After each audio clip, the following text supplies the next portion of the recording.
The final Grand Tour of the season has arrived. The Vuelta a Espana is one last 3-week challenge to the body and the mind. Last year, Vincenzo Nibali rode a tactically smart race to survive Spain's toughest climbs and capture his first Grand Tour win. Now, 12 months later, he is back to defend the red jersey. But this time, the list of genuine title contenders has grown considerably as the race to win the Spanish Grand Tour begins now.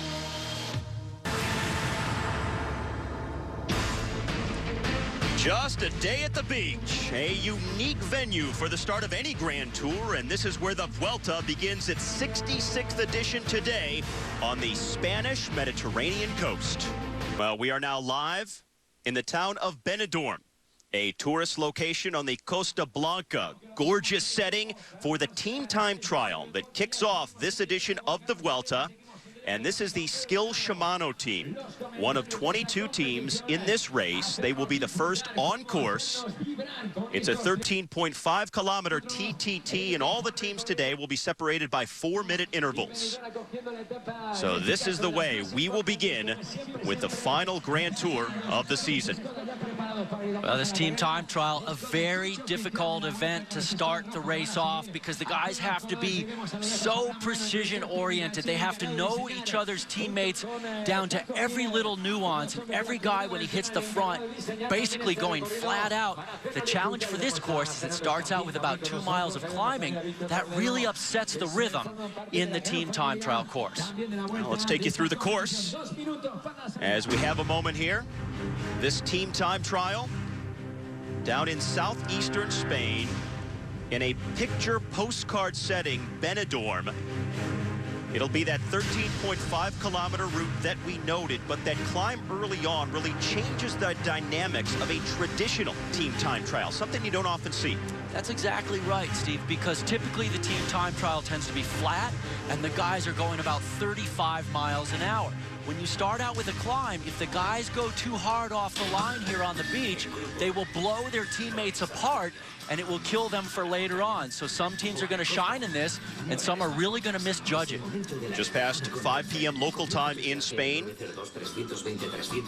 Skill Shimano will be followed by Garmin Cervelo, a team that could win this TTT. Then Kwikstep, Astana, and Cofidis among the early starters. Very hot. 80 degrees as the Vuelta is set to commence. Very tense moment for each one of these riders up on the stage here as they stand there with their holders on their, sit there on their bikes, and they have all these things coursing through their head, thinking about their polls. Have they got their preparation right? Did they sleep well last night? A bundle of nerves.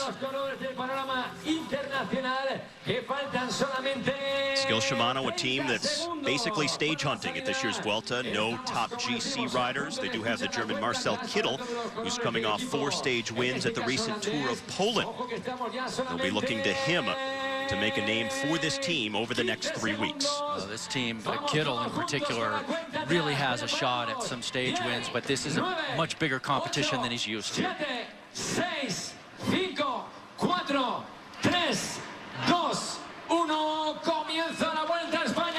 And away we go with the 66th Vuelta a España in an ideal location. Sunny, warm afternoon on the Spanish Mediterranean coast. Skill Shimano now on course.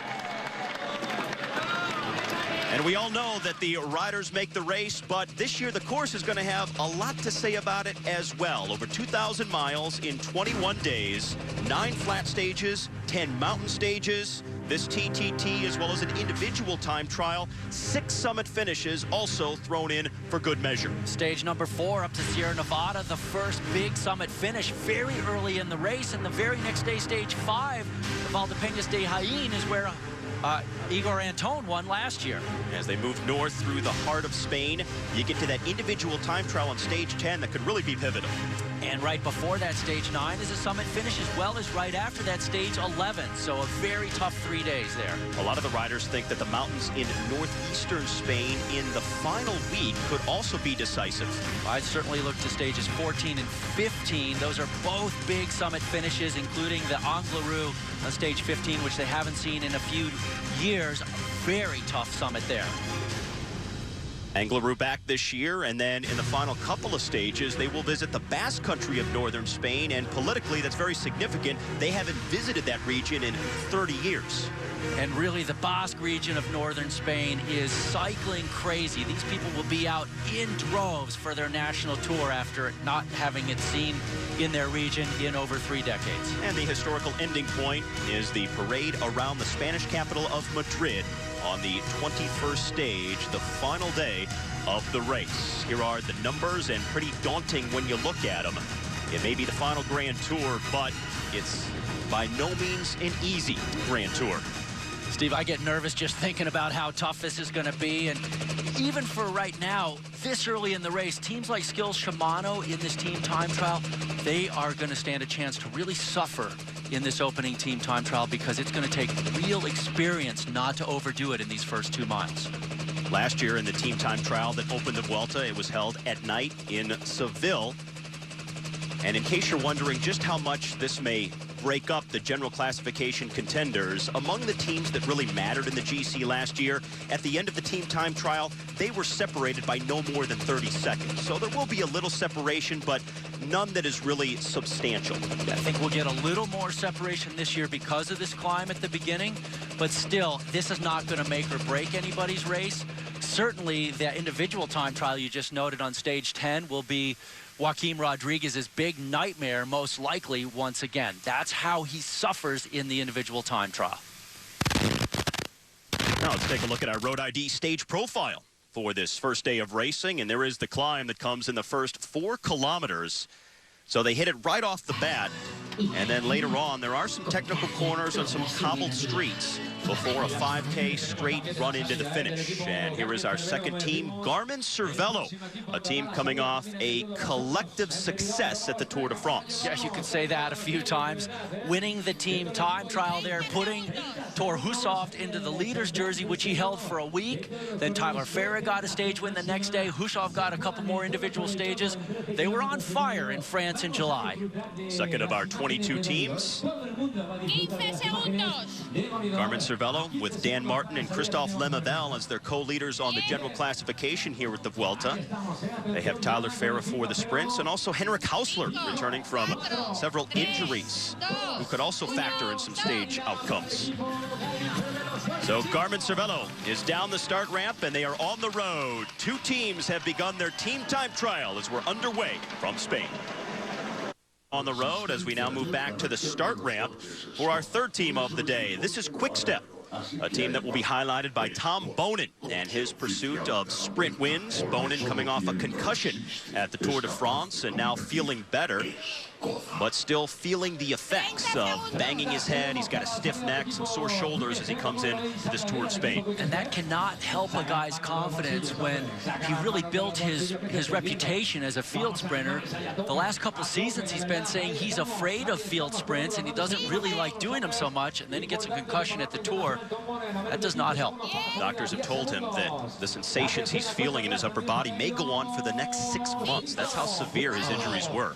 That's brutal. Now Kwikstep, in addition to Bonin, will be looking for a top 10 in the overall general classification, but mostly they are relying on Tom Bonin to highlight their efforts here. Bonin likes the sprints at the Vuelta because they're not as chaotic as the Tour de France. A little more straightforward.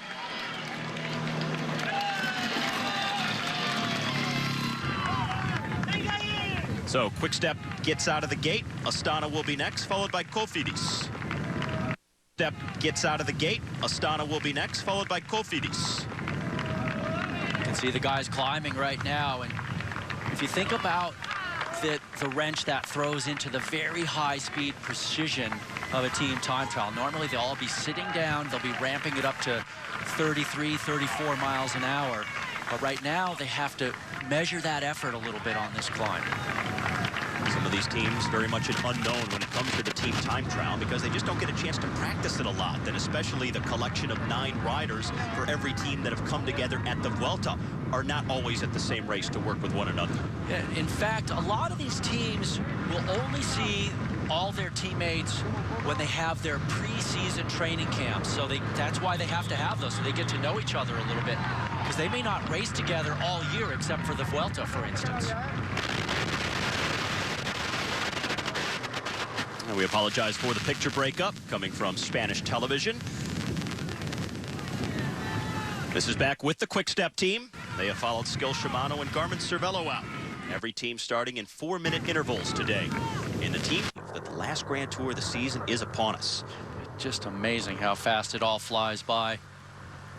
This is Garmin Cervelo, and a little bit of controversy for this team coming into the Vuelta because Thor Hushovd has been left off the roster. Now, typically, the reigning world champion would be at the Vuelta to prepare for his world's title defense, which comes up in a few weeks. But Hushovd, because he's leaving Garmin Cervelo, has been left off the roster for this race. Well, at least that's what everybody is assuming. That's why he's left off, and it makes sense that we would expect that's why. Because he's going to another team. They haven't officially said it. But Vaughter says, hey, look, we got a very deep roster, and a bunch of guys didn't get to race the Tour, and so we're putting them here in the Vuelta. That's his position, and you know, I'm sure that Thor Hushovd probably feels differently about that. Many times it's at least symbolic to put the world champion in the Vuelta and give him a chance to prep for the Worlds coming up. Yeah, absolutely. It makes a lot of sense, and even though he often will not finish the Vuelta because they want to maybe drop out with a week to go to prepare to rest better for the Worlds, he doesn't have that option this time around. Looking down at Garmin Cervelo right now. One of 3 teams on the road. The route today in the TTT, climbing into the hills just north of the beaches in Benidorm. Then the route doubles back and descends towards the old fishing village of Benidorm. Some cobbled streets coming in towards the line as well before they finish the 13.5-kilometer effort. And now we're back to the start ramp for Astana. A team led by the Croatian Robert Kieserlowski. 30 segundos para el equipo Astana. Astana really here to win stages, and they also recently have signed up Kashekin, as well as they have Kesiakov, so 3 men that could climb pretty well in this race. This is a beautiful setting for the start of any race. Tourist town on the Costa Blanca. 4, 3, 2, 1, A lot of high-rise hotels along the beach. It's known as the Manhattan of Spain because there's so many tall buildings that define the skyline around the beach here. And away they go. You can see a couple of the team vehicles that slot right in behind with all the spare bikes. Very mechanically challenging, the team time trial, for the directors, the riders, and the mechanics to have everything lined up. This is Kwikstep, 4.5 minutes in. Cofidis will be the next team to start, then BMC, followed by Leopard Trek. Last 3 teams out, Geox, Euskaltel, and Liquigas. Of course, Liquigas, the team of the defending Vuelta champion Vincenzo Nibali. Very interested to see for Kwikstep how Sylvan Chavanelle bounces back. He had a disappointing Tour de France after last year winning a couple stages in the Tour and both times putting himself in yellow for a day.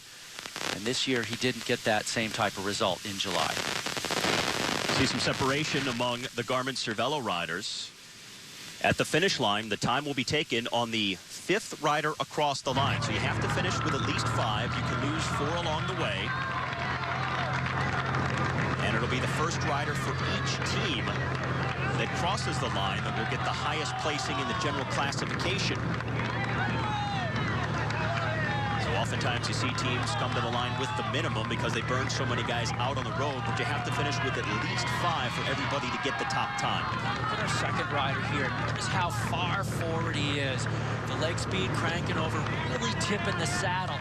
That's what you do in the team time trial, and the individual time trial for that matter. You slide forward on the seat, gives you that extra power, and it helps you stay on top of the gear.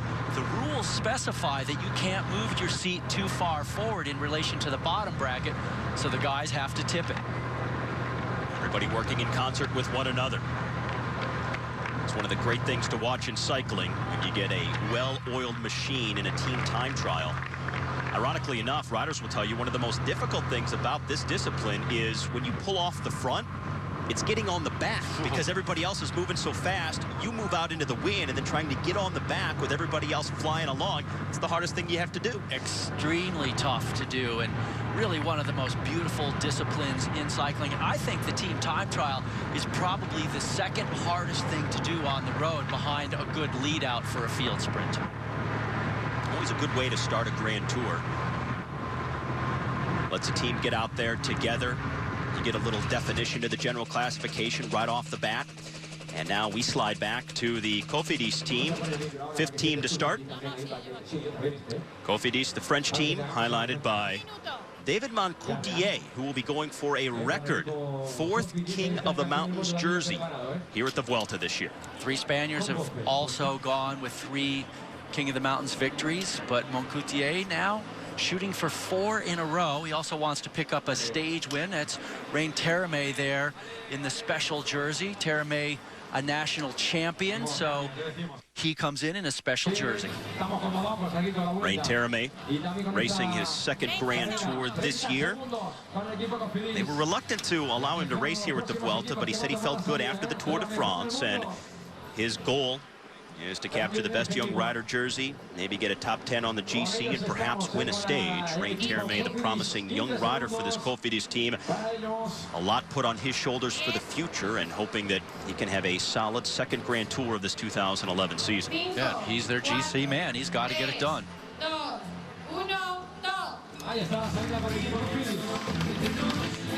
So 5 teams on the road in Benidorm. First ever team appearance at the Vuelta a Espana, but decidedly different goals at the Vuelta than what they had at the Tour with Cadel. They're looking for stage wins here. And they do have the young American Taylor Finney on the Vuelta roster, getting ready to start his first ever Grand Tour. Taylor Finney spending a couple of days in the leader's jersey in Eneco.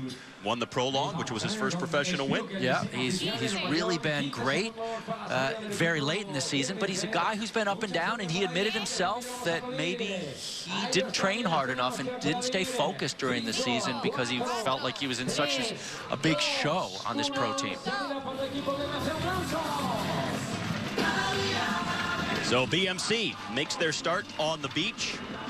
A team that seems to have deep pockets. Not only do they have the now reigning Tour de France champion, but they've just signed Philippe Gilbert, one of the top riders in the sport, for the Hilly Classics. He'll be joining them next year. So this is quickly becoming one of the top teams in the entire sport, as Garmin Cervelo now makes their way towards the finish. They are the 2nd team to cross the line. Skill Shimano has posted a time of 16:48. Garmin Cervelo looking like they may supplant them as the top team here so far early in the TTT. Well, they also have the big man in here a few wheels back, and that's Johan van Sommeren, who won Paris-Roubaix. But amazingly, Skill Shimano looks like they're going to outright. They have beat Garmin Cervelo here.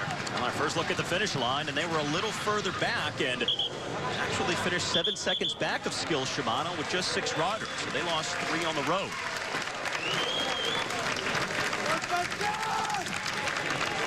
Maybe a slight surprise here at the outset. You know, the team time trial is so tough to do right. That's Tyler Farah leading them across.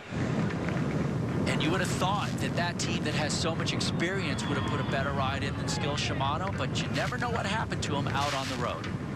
They do have that hill in the first 4 kilometers. However, the final 5K are dead flat, almost straight, as Kwikstep will be the next team to the finish line. And these guys really don't get that many opportunities to race team time trials. That's one of the reasons why it's so hard to put together a good ride. They have to get the team together a few days before the race, go out, practice, but it's never the same as doing it with the throttle matted to the floor when there's no traffic and nothing in the way. Also talking about different riders who were on the squad at the Tour de France this year versus the ones who have come here to the Vuelta. So you get a different combination of riders. It's all about trying to capture that rhythm and sometimes on race day it's not there for one reason or another. This is Leopard Trek, a team that brings Fabian Cancellara to this race. Also Jakob Fuglsang, one of their top riders, and Daniella Benati, their primary sprinter, is in the roster this year as well. Benati's had 5 wins already this year, but look at the rainbow stripes there on Fabian Cancellara, the 4-time reigning world time trial champion. The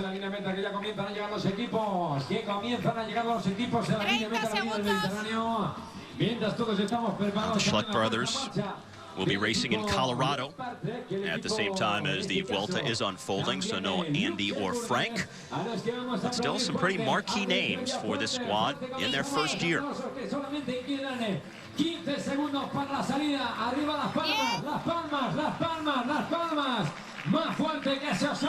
Has to be somewhat intimidating for a few of the other riders, knowing that Fabian is with you for the team time trial, just trying to stay on his wheel. Yeah, exactly. You got to hope that he doesn't rip you into pieces out there when he hits the front. That's what he'll have to do is pull longer, but not too much faster, because if he increases the speed too much, the other guys suffer.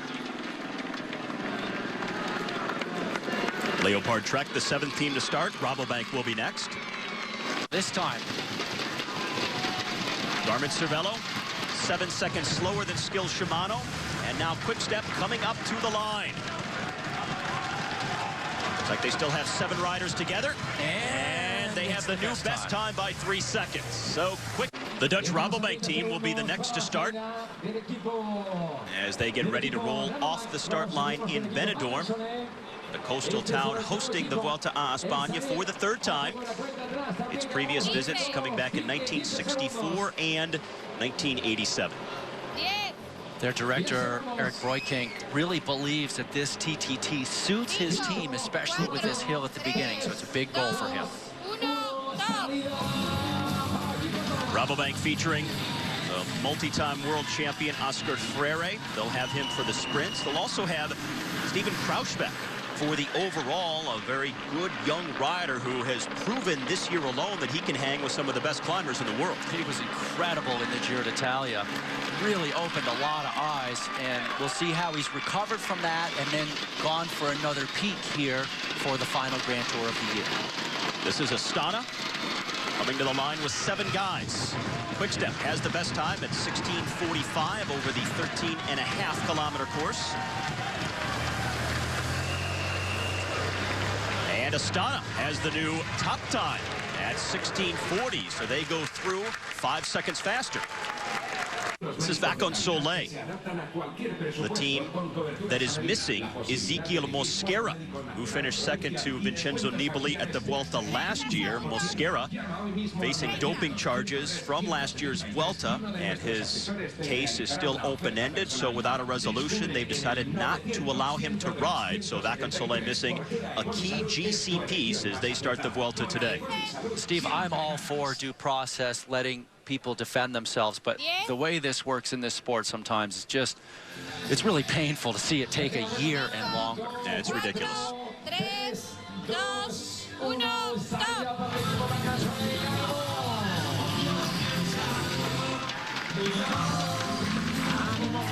So Vakon Soleil will have to forget about the fact that Zeke is missing from their 9-man lineup here, and they will forge on without him.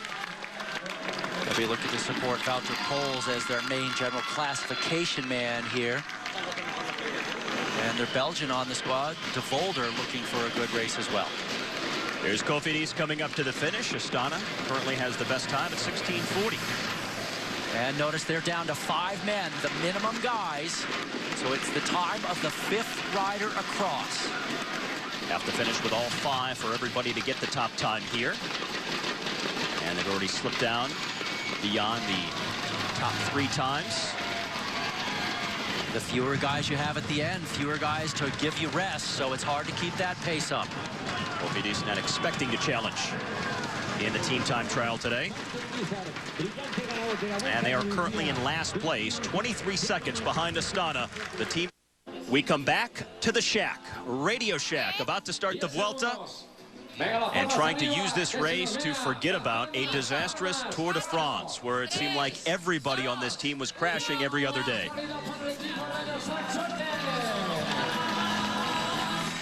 Andreas Klöden along with Yanni Brajkovic will be the top GC riders. Klöden, a back injury at the Tour, and he says he's not 100%, but he could perhaps ride himself into some fitness and get in the top 10. Look at this, Steve. They've got a problem here with one of their men. Right off the line, that's Brajkovic, the Slovenian national champion, who just finished the Tour of Utah, helping Levi Leipheimer win that. He also was 3rd overall. He's been coming into great form. Disastrous start for the team. Just as we talked about all their poor fortune at the Tour, look what happens right at the start of the Vuelta, something you hardly ever see. Now BMC coming up to the finish line. These guys are really flying right here at the end, but it looks like maybe that hill at the beginning took a little bit out of them, because they're down to 4th in the standings already. Astana continuing to lead. They will hold the lead through BMC as this squad comes through 17 seconds back. Andalusia, a Spanish team, next on the start ramp, and this is a team that you are likely to see in a lot of the breakaways. No top guys for the general classification, no true sprinters, not a lot of sensational climbers who can win some of the mountaintop finishes. So a team like this from Spain will try and get as many breakaways as possible and just let the chips fall from there. Yeah, sometimes that's all you can do, is look for opportunities, constantly put your guys on the attack and hope that one day one of those moves sticks to the line and your man can win a stage.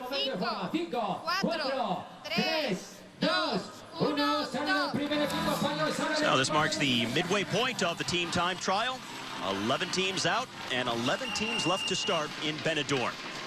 Leopard Trek now coming up to the finish, and it looks like they've got the minimum. Just 5 riders.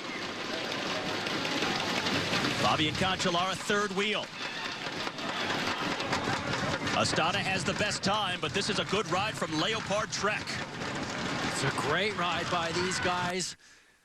And it looks like we may have the new best time by 10 seconds. So Leopard Trek, led by Fabian Cancellara, coming across with only 5, but they are the new top team. Omega Pharma will be the next team to start in Benidorm. First of the last 11 as we get into the second half of the field here in today's team time trial. Omega Pharma, a team that was the first off the start line at the Giro d'Italia this year and surprisingly held the lead for quite a while. They had a terrific ride in the TTT back at the Giro, and individually had a very successful Giro d'Italia with a lot of different riders getting in the mix, winning stages, and being very prominent in breakaways. They followed that up with some great Tour de France results as well, with Philippe Gilbert winning stages and the team being very active. Also, their big German sprinter Greipel taking a stage win over Mark Cavendish. Omega Pharma comes to the Vuelta with Jürgen van den Broek as their GC leader.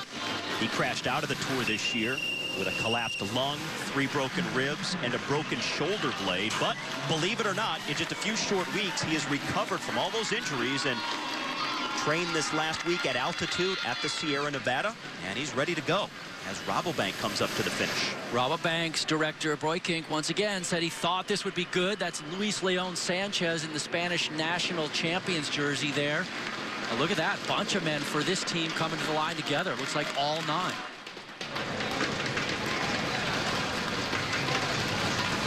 Leopard Trek, just moments ago, set the new best time at 16:30. Rabobank going to go well outside of that.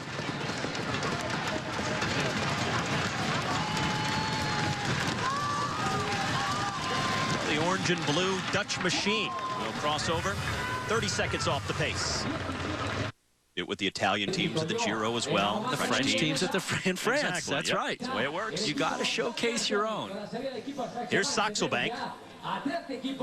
These guys will be riding the general classification for Chris Anker Sorensen, a man who usually is the lieutenant of their major players in the high mountains. It's also the team of Alberto Contador, who after winning the Giro d'Italia for the second time earlier this season, and a disappointing run at the Tour de France, he has elected to bypass his home Grand Tour and pulling the plug on his 2011 season. You can really see his fatigue level crop up in the Tour de France this year. 5, 4, 3, 2, 1,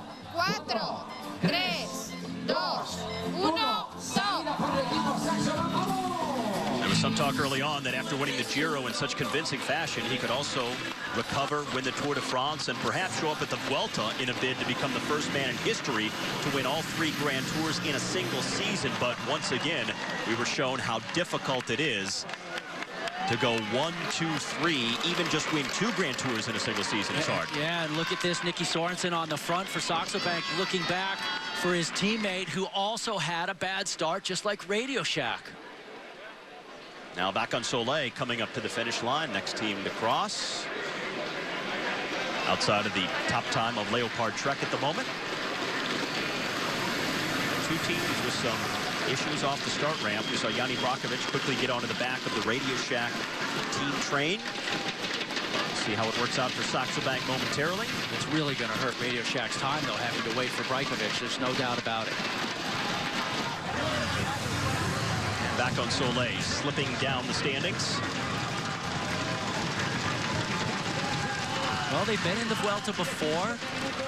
Johnny Hugerling, 12th overall 2 years ago, and very aggressive. That's when he really came on our radar. And also, Baruch Bozic won a stage. So this team is not first-timers here in the Vuelta. No Johnny Hugerling. There's a real yo-yo effect there. The guy in the front doesn't have to slow down quite as much as all the teammates on the wheel. So they get stretched out, and they have to jump really hard to get back up to over 30 miles an hour. So it's not as simple as it looks out there in the team time trial. It's actually very technically hard to do right. Omega Farmalato without the likes of Philippe Gilbert or sprinter Andre Greipel here at this year's Vuelta, as they have elected for lighter programs leading up to the World Championships. And now this is the French AG2R team. Well, they had Nicolas Roche 6 overall last year, but he's been a little bit unhealthy this year. So he's hoping he can bounce back and have a good ride here in the next 3 weeks. Light breeze blowing out on the Costa Blanca, turquoise waters of the Mediterranean Sea. Late afternoon on this Saturday in Spain. Coming up on 6 p.m. local time, and the temperature still north of 90 degrees. 5, 4, 3, 2, 1, stop. Everything choreographed with these guys as they start out. They know exactly what wheel they will be on, who leads off the line, fall into that formation as quickly as possible, and start saving valuable energy by draft. On the top of the start ramp, it's Team Sky, featuring their GC leader Brad Wiggins in his first race back after a broken collarbone at the Tour de France. And Wiggins racing his first ever Vuelta a Espana this year. Wiggins right in the middle there in the white jersey as the national time trial champion of Great Britain. He's also the national road champion, so we'll be seeing him in white every day unless he's in a special jersey at this year's Vuelta. It's a very poignant race for Team Sky because, remember, it was last year at the Vuelta a Espana where one of their team soigneurs died suddenly. Sky pulled out of the race, and now we have a crash by one of the Saxo Bank riders up the road. That's exactly what I'm talking about when I say it's sketchy, and that's Nuyens, the Belgian. And you can tell he's got a pretty sore hip there, but he's looking for a new bike. Coming in a little hot on the turn, it looked like, and into the jungle. Ooh. Now, crashes are not all that uncommon in a team time trial. Remember, last year, in just training for the TTT, it was Julian Dean who crashed. It's very common to have crashes in the TTT, and that's just one of the reasons why it's so hard to do this race right. They have to be so close together to get the draft, and that makes it dangerous. Andalusia, well down near the bottom of the rankings as they finish up. That's to be expected, really, from this team. They're not the strongest team in the race. They're here for opportunities, and you're not going to fake it in the team time trial. There's no opportunity to get if you don't have the horsepower.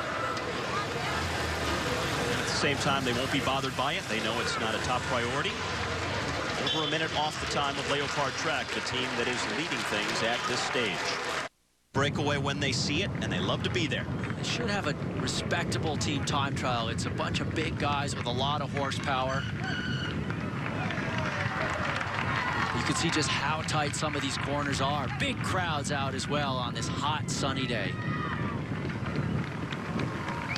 Now the Vuelta starting a week earlier this year to coincide with Spanish school holidays, so more kids could come out, some families could take in the first week of the Vuelta.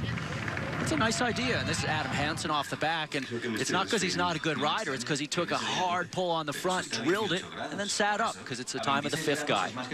Now the Italian Lampre team, Michele Scarponi, fresh off his first ever podium at a Grand Tour when he finished second at the Giro to Alberto Contador.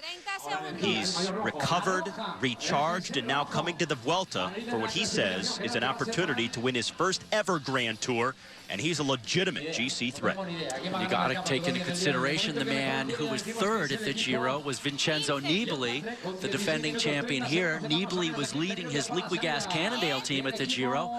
Those two battled it out. Nobody could touch Contador. Well, Contador's not here in Spain, so we have a little bit of a rematch. Scarponi has been training at altitude in Livigno. Says he is ready to try and contest this Vuelta. But they do have some split agendas in this team because Scarponi is going for the overall win. And look at this, another issue. Wow. Right off the start, the third team we have seen right down the start ramp have some kind of mechanical. Just unbelievable. And that's, you know, this is a nightmare for the mechanics this day because it's so critical. All right, back to the finish for Omega Formulato. And they've had the minimum of 5 riders come into the line. Boy, oh boy. These team mechanics would just be beating themselves up after things like this. 18 seconds back in 5th position. So the Movistar team will be next down the start ramp. A team that features a couple of former Vuelta stage winners and a top 10 finisher in Marcio Brusella. 5, 4, 3, 2, 1, stop.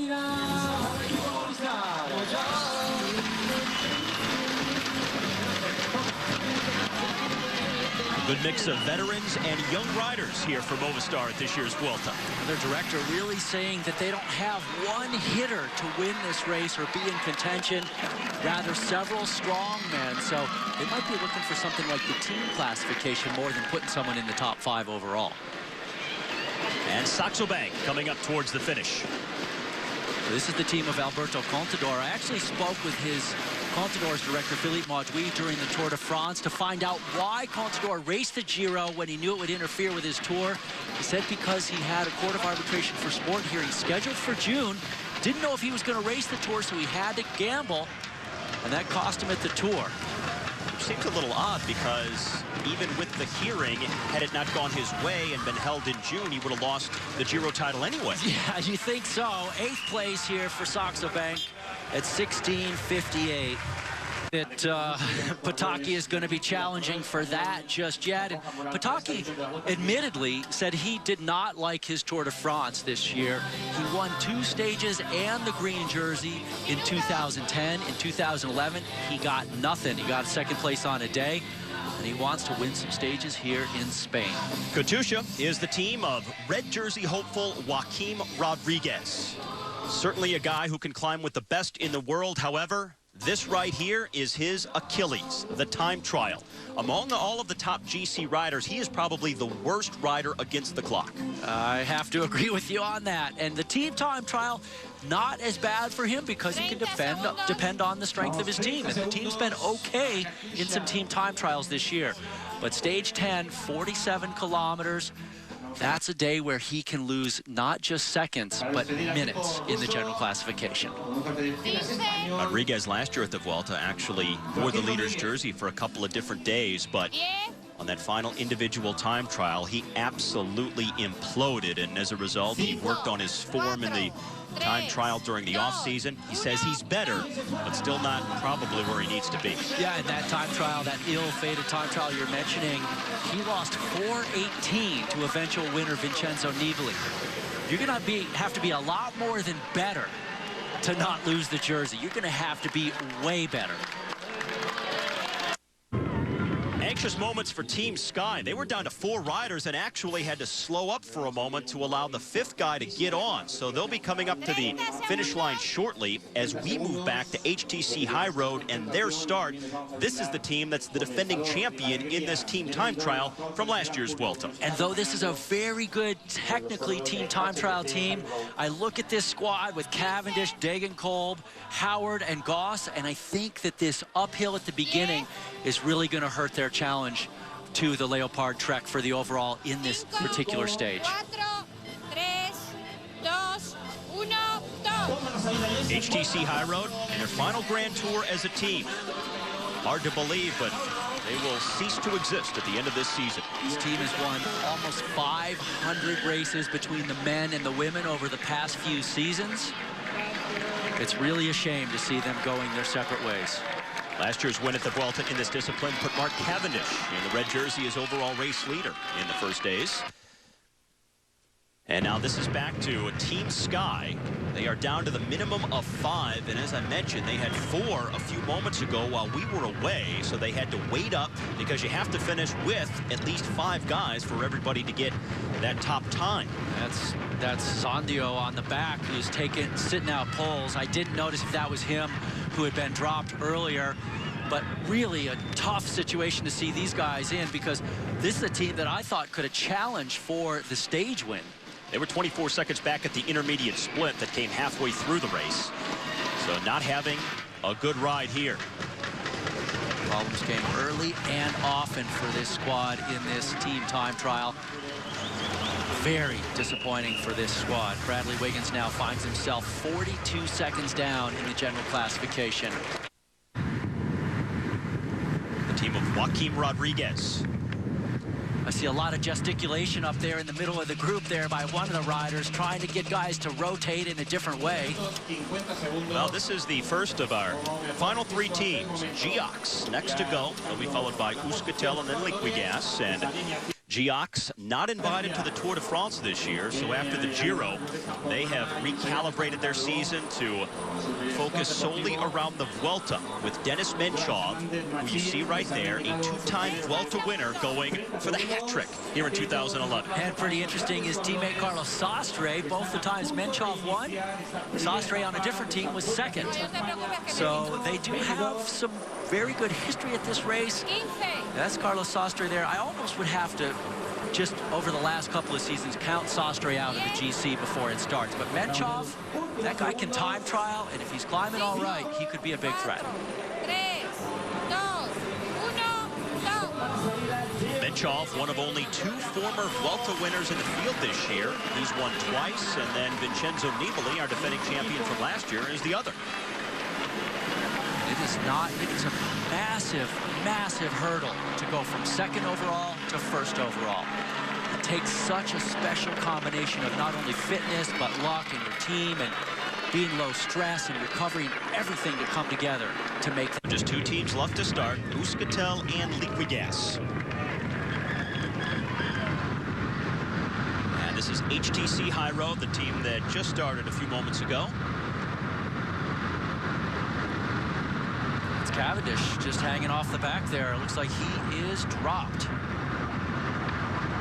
So that, you know, this team could be very good in this team time trial. You don't have to have time trial specialists for the team time trial. You have to have guys that can go really hard and recover, and sprinters are great at that. Well, now maybe the deepest team in the entire Vuelta field, as this is Euskaltel, the Basque team of Igor Anton, who was leading the race last year by well over half a minute before he crashed out. He's the odds makers' favorite to win the Tour of Spain this year, and he's brought a team loaded with climbers here to help him in his cause to win that red jersey. Anton winning a wicked day in the Giro d'Italia up to the summit of the Monte Zoncolan. He was just there to test his legs, not there for the overall, but rode very well in general over the 3 weeks. He's regrouped, and this is his sole focus of the entire season. 5, 4, 3, 2, 1, go! This team normally disdains time trials, don't have a lot of guys that really excel at it, but even though they're not going to win this TTT, they'll be close enough that it won't make much of a difference with the climbing ability of an Igor Anton as the race goes up to its 6 summit finishes along the way. And they have some finishes that are exactly as the same as some finishes of this race last year, including stage number 5 that Anton won up to Valdepeñas de Ain, a brutally steep, very short little bump at the end. Movistar looking very strong. A lot of guys coming to the line together. They fan out at the end because it's the time of the 5th rider. So if you're in one long line, that 5th guy is a little further back. 3rd place. Nice ride. And that's important because we saw Cavendish dropped earlier. If you're not among the top 5 that finishes, the team may get that time in terms of those riders, but if you're dropped along the way, you don't get that same time. You get your actual time. That's right. So it hurts a guy like Cavendish because he can win stages and get a 20-second time bonus, but he needs a lot of time if he's dropped by his team to move into the overall lead and get in that jersey for a couple of days. We move back to Geox here, and let's say, for argument's sake, if HTC High Road finishes with 5 and Cavendish isn't one of them, and HTC High Road wins the team time trial, Cavendish wouldn't be in the red jersey. He wouldn't be the overall race leader the way he was last year when HTC won. Well, HTC has already said they're not necessarily going to ride just for Cavendish because they've got the young German John Degenkolb, they've got Matt Goss, and they also have the Australian Lee Howard. So they have a really top-heavy sprinters team at this year's Vuelta. He's an incredibly good bike race. Oh, we had a crash in the turnaround. Unreal. That's Blanco. David Blanco, the Spaniard for Geox, says we've now seen a crash. We've seen that incident. Guys having mechanicals off the start ramp. Let's see what happens here. I didn't see it in the overhead, and we may not get it. Oh, he's just lost the front wheel. 4th rider, 5th rider through. This has been one of the probably the most crash-ridden, mechanical-ridden team time trials I've seen in recent memory. So now they kind of wait for him. He's got 3 guys up the road further. It spreads them out. It hurts them all the way around. All right, he's back in. They all have race radios, so they can say, okay, I'm back. Hit it, guys. And they got to now drill it up to their teammates, but it means more guys are in the wind, wasting and using energy. The orange and black Euskaltel team. The difference with Igor Anton, their GC leader, compared to other squads, and we'll finish that thought in a moment as we go back to the start ramp for the final team of the day, Liquigas, and the defending race champion, Vincenzo Nibali. This team with 4 of the men they had at the Giro d'Italia earlier this year, but a bunch of guys that I have not seen racing all in this context for, and I think that this team time trial is going to be a little bit tough for them. They were 2nd in the team time trial last year. 4, 3, 2, 1, go! One guy that Vincenzo Nibali will certainly miss in the high mountains is Sylvester Schmid, but he does have Valerio Agnoli here to help him out. Still, he's going to miss Schmid.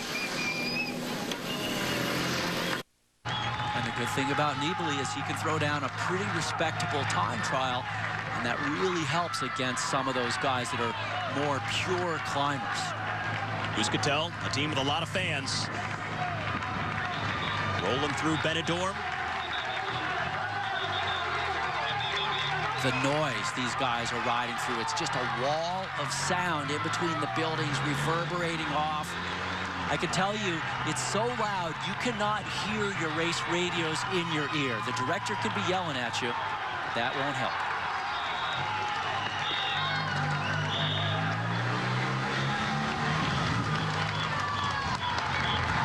How narrow and tight some of the corners are. It's a lot of guys to get through there at a high rate of speed, but they're highly experienced, and yet we still see those crashes occasionally. Focus of the sports fans in Spain solely on the Vuelta right now. Typically, this would be the start of the La Liga, the top Spanish soccer division this weekend, but they're on strike, so it's all about the bikes. Yeah, look at Menchov drilling it toward the line there with these guys. He knows there's a lot at stake.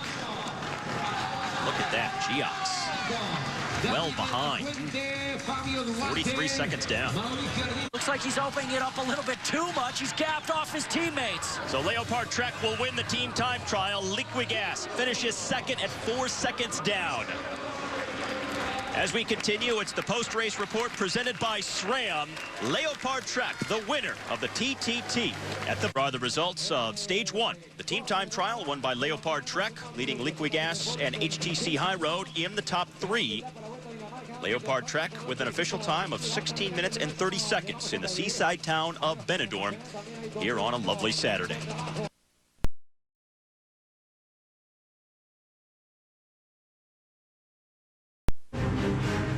Let's briefly take you through the first 10 days of racing here at this year's Vuelta a Espana. This is the profile for today's stage number 2. They've already gone over the first categorized climb of the race.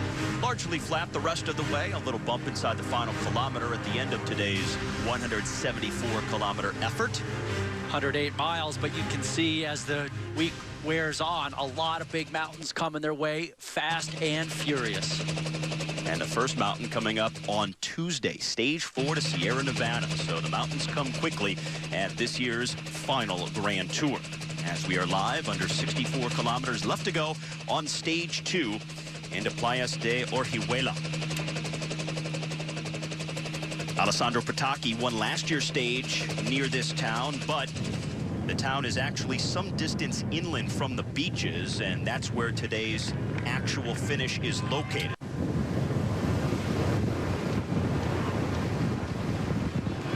We bring you back to live coverage of stage 2 at the Vuelta a Espana. Loading up on the bottles on a hot day.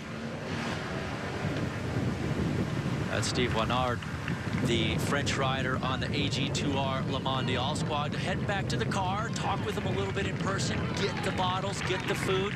Yeah, the riders all have that race radio in their ear. They can hear their director and all their teammates can hear and everything. Sometimes it's nice to go back to the car, especially when you're in a breakaway. It's so easy to drop back and talk to the director. Here is the Road ID stage profile for this second day. We've talked about that Cat 3 climb they've already gone over. The green line is the breakaway. Just some minor bumps along the way, and that final slight rise inside the last kilometer to the finish along the coast. Cancellara there, the Swiss road champion. Right next to him, Mark Cavendish. The Manx Missile, as he's referred to, for his sprinting speed. Cancellara with that swollen right eye because of the wasp sting. And really noteworthy that he called yesterday's team time trial one of the biggest of his career when you consider all of the world championships that he's won in the individual time trial. As you get a look at Cavendish in the background. Yeah, it's a massive statement by him, considering Cancellara is a 4-time world champion in the discipline of the time trial. Really goes to show what yesterday meant. Now Cavendish, a little late for the team dinner yesterday. He said he was supposed to be down at 8 o'clock, gets there, and everybody's finishing up. Then he looked at his watch and realized he was still on UK time. Yeah, whoops. And you know what's funny is you would think that you'd be, at the beginning of a stage race, ready to be at dinner as soon as it opens. Not an hour late. Be really hungry, like, man, it seems like it's a late dinner time. Absolutely. Now Cavendish, after coming off such a successful Tour de France, looking to not only pick up some Vuelta stage wins here, but also prepare himself for the World Championships in Copenhagen 2 weeks after the Vuelta that many feel favors a pure sprinter. I think it's going to be much more likely to have a big bunch finish than last year in Geelong, Australia, won by the big Norwegian Tor Hushovd. Cavendish has got to be really feeling pretty good about his chances for the Worlds, and he also just won the Olympic test event just about a week or so ago. Shorter, but the same course, and he was the man who prevailed on that. One of 2 2 Americans, along with Tyler Farah, on the Garmin-Cervelo roster at this year's Vuelta. Very good time trialist, and he'll be looking forward to the Stage 10 individual time trial here at the Spanish Grand Tour. Yeah, he'll be looking forward to it. The question really in my mind is how much work is he going to have to do in these first 9 days to help his teammates out, because he's really going to be in that worker role. And does he have enough left to actually ride a good time trial? Because he's very good at those if he's got a little bit of freshness, but he may be so fatigued by then that it's hard for him to get a great ride. Martins, Rosendo, Huanar, and Hansen, the 4-man breakaway. They're all working well together, and this is just a textbook flat stage type of a breakaway. Works well for these guys and also for the peloton, because all of the GC favorites not concerned about these riders. They went clear early, settled things down, and on a hot day especially, to not have to really work, be nervous or anxious about what's happening in the breakaway, for things to really get structured early really makes a difference for those guys back in the field. It just settles things down. Jesus Rosendo here for Andalucia, Caja Granada. You notice he was just chucking out a bottle right as one of the motorcycles came flying by. And those are the hazards out there on the road. Bottles often bouncing around off of vehicles, off of bicycles, and causing crashes in the peloton. Oh, there we go. Massive. With the feet or the hands. Massive speed there by the hand cyclist. Good for him. He's cooking along there on the outer road. Big time.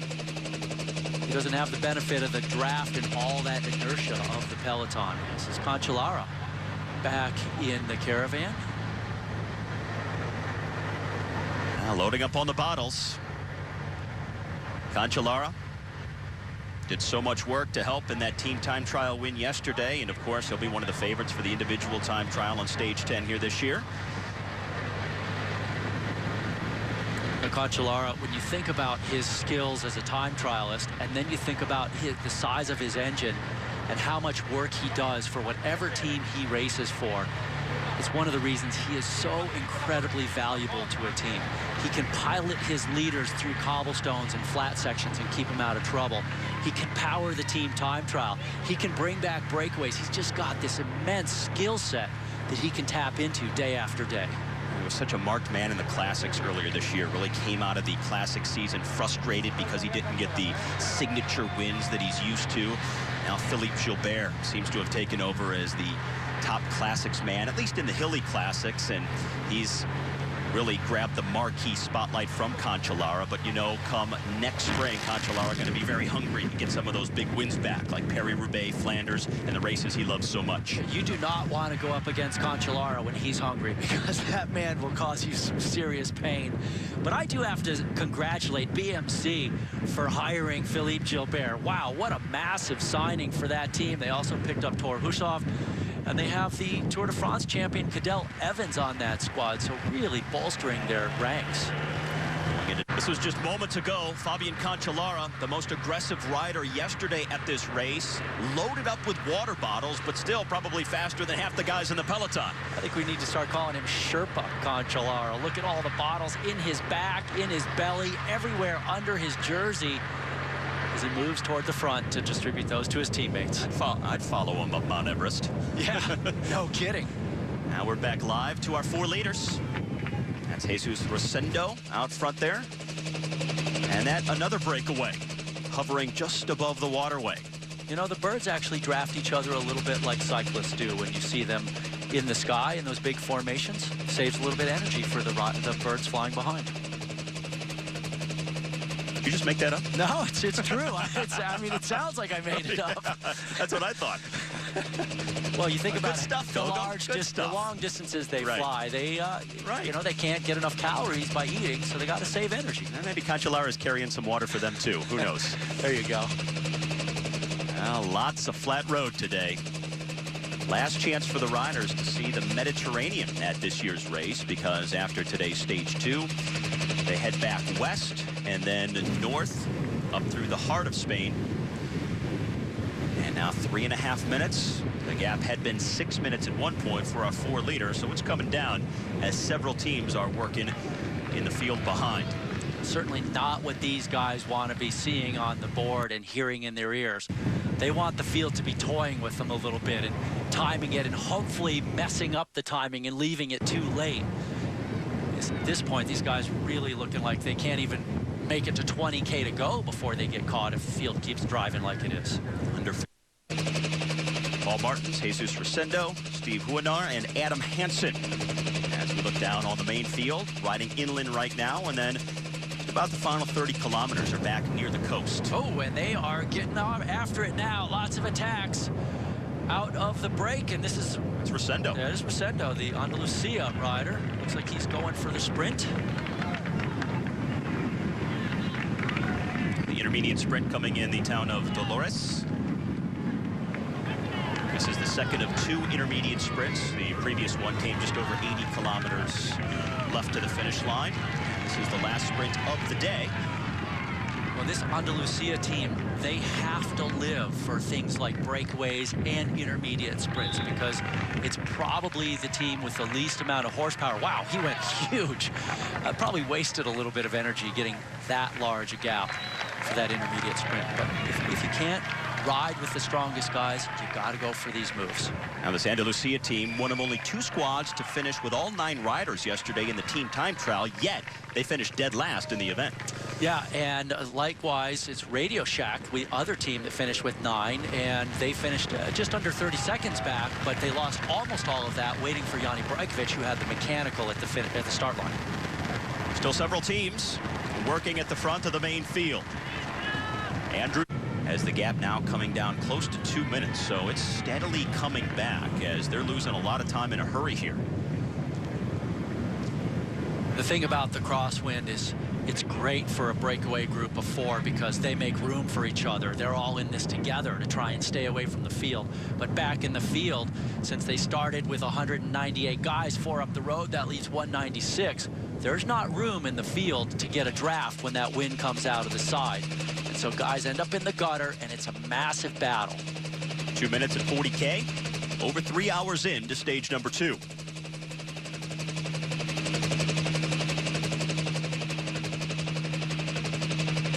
Liquigas, Rabobank, among the 2 teams most prominent at the front of the field right now. Pretty interesting to see how much Liquigas is throwing in at the front right now. They really seem to have quite a bit of confidence that they could possibly win this stage and get that jersey off of the shoulders of Jakob Fuglsang. Now his teammate, Daniella Benati, the top sprinter on Leopard Trek, probably stands to gain the most because if it is a field sprint, which this stage sets up for, he would likely be the man who would take the red jersey at the end of the day. Vincenzo Nibali, even though it was the first stage of the race yesterday, wore the red jersey as the defending champion, and that's something you don't often see. Yeah. Whether it's the Tour or the Giro, nobody in the first stage wears the leader's jersey after winning it the year before. Everybody usually starts fresh. It's nice to see just because it reminds all the spectators out on the course, hey, that's the guy who won it all last year, and that's his team. By the way, his team rode pretty darn well, just losing 4 seconds to Leopard Trek. Yeah, what?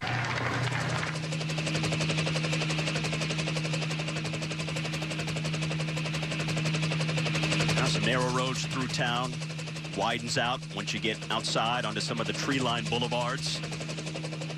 The Tour of Spain, typically known for their well-paved, wide, open roads and highways. Not necessarily the same can be said for the Tour or the Giro, but a lot of riders like coming to the Vuelta because the roads are typically one thing you don't have to worry about. And there's so much to worry about out there in the race. Look at these guys as they make their way around this big roundabout.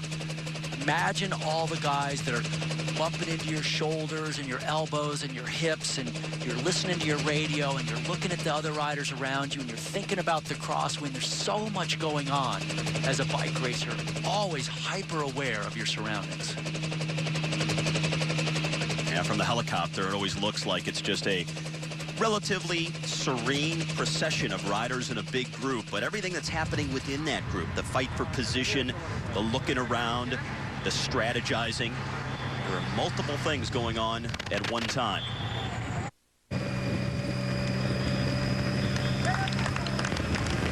Still no one team with numbers at the front of the field.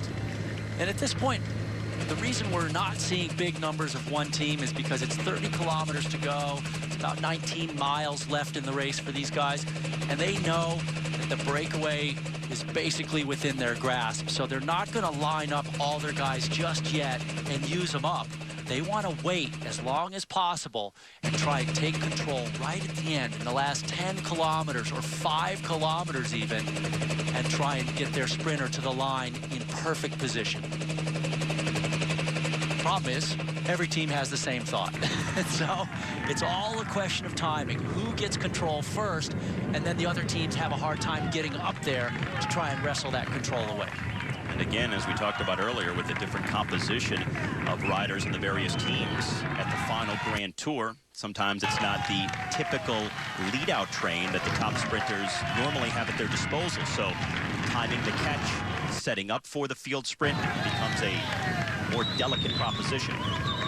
Interestingly enough, Adam Hansen here off the front, now riding for Omega Pharma Lotto, the Belgian team.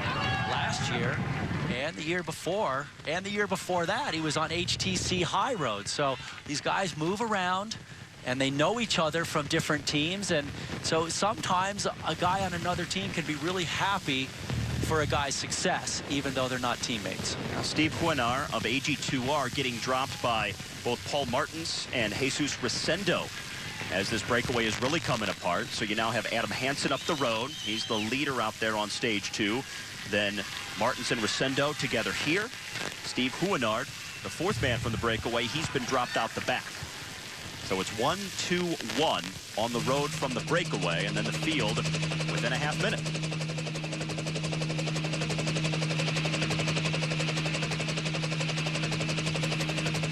Now Playas del Orihuela hosting the Vuelta for the second year in succession. Today's stage starting north of here in a fruit valley. And it's been a sunny, hot one all afternoon as the peloton squeezes through this bottleneck. And that's exactly why things are always so sketchy in a town like this. The roads, when they narrow out, you've got 194 guys in that bunch. There's not a place for all of them to fit. So the guys at the back have to come to a stop virtually and then accelerate back up to almost 30 miles an hour. Paul Martins, the Rabobank rider on the right there, obviously having some words with Rosendo. Martins actually last year at the Dauphiné, summer of 2010, he crashed and he injured his kidney. And he had 3 months where he was in a lot of pain and auto racing. Actually rebounded from that and represented Germany at the World Championships at the end of the season in Geelong. And the things these guys go through and how quickly they bounce back sometimes, it really is amazing. Yeah, it's the longer I'm out of bike racing, the more amazed I am what people can do in bike racing. Adam Hansen here on this solo move. Inside a 27K left to go to the finish, but his lead is under half a minute. Rosendo and Martins in between Adam Hansen and Steve Huenar as the breakaway has split up. Now Hansen with a 40-second gap to both Martins and Rosendo. So we'll see what his latest gap is to the field here as we move along. Nice bridge there for spectators. Great way to see the bike race. So it's Adam Hansen coming up on the final 25 kilometers of stage number 2. Here comes the field. So the break is disintegrating. Adam Hansen, our lone leader, here on stage number 2 at the Vuelta. Back in the field here, gentlemen, enjoying the very nice slipstream, just getting sucked along back here. You can see often they're actually coasting. That's how nice it is in the field, where Hansen off the front is just flogging himself with that 38-second advantage, trying to get the biggest victory of his career. A lot of roundabouts in the final 40K. And as they head back towards the coast, it's flat just about all the way to the finish. Now, a couple of tricky items inside the last few kilometers as we move back to Hansen, who attacked his other breakaway companions a few kilometers ago. He's out there solo now and just clinging to the lead. There's almost a 90-degree turn at 2.5K left to go to the finish line. Another turn at just over 1K left, and then just a slight bend in the final kilometer. However, as we noted earlier, there's a little rise in the road that comes with 500 meters to go to the finish, and it remains to be seen if that's going to be enough to disrupt the sprinters' lead-out trains. HTC High Road at the front. And it's just seconds now, out to Hansen. Martin Velits on the front, the Slovakian, and you may remember the other Velits brother, Peter Velits, last year 3rd overall in the Vuelta. Is the first time and the only time for HTC High Road that they finished a man on the final podium of a Grand Tour, and the first ever Slovakian to do that in history. Now you can see from the overhead, Hansen near the top of the screen, just ahead of this field, and see how they've split with the barrier in the middle of the road. Some riders on the right, others on the left. His party is over, Steve. Probably knew that was going to happen at some point, but you always hold out hope. And Hansen on the left side there with the TV camera that was behind him. Now that camera moving in front of him. That's Hansen on the right. So, an unusual catch for the breakaway. Don't often see it happen like this with Hansen well off to the left of the field, but now this is the front of the bike race. HTC High Road leading the peloton. Everybody is together inside of the final 20K left and almost touching 70 kilometers per hour. Hansen's teammates there put the hand on the back, get him up to speed. Nice job, give him some encouragement. See if he can help him out one little bit in this sprint. It's going to be hard to beat HTC High Road. Okay, here we go. Almost a 90-degree turn coming up shortly with 2.5K to go. Another turn just over 1 kilometer. A couple of slight bends inside the final K, and then that little rise in the road at 500 meters to go. See those guys going out of the back of the field like they just dropped anchor as the field is just ripping up this little hill. Your Leopard Trek, good wheel to be on. Fabian Cancellara motoring. It's a fantastic wheel to be on. Not only is he fast, he's super smooth and safe. Here's that big turn.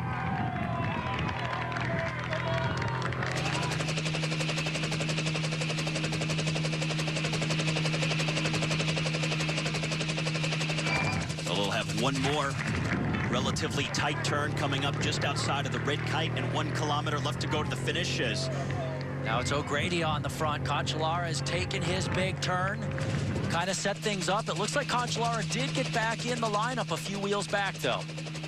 Leopard Trek at the front with 2 kilometers left to go in the stage. They want to keep that red jersey. Whether it's Fuglsang, Benati, they want to keep it in the team. Great timing for that squad to get it late like that and have a bunch of men. Strength in numbers right now.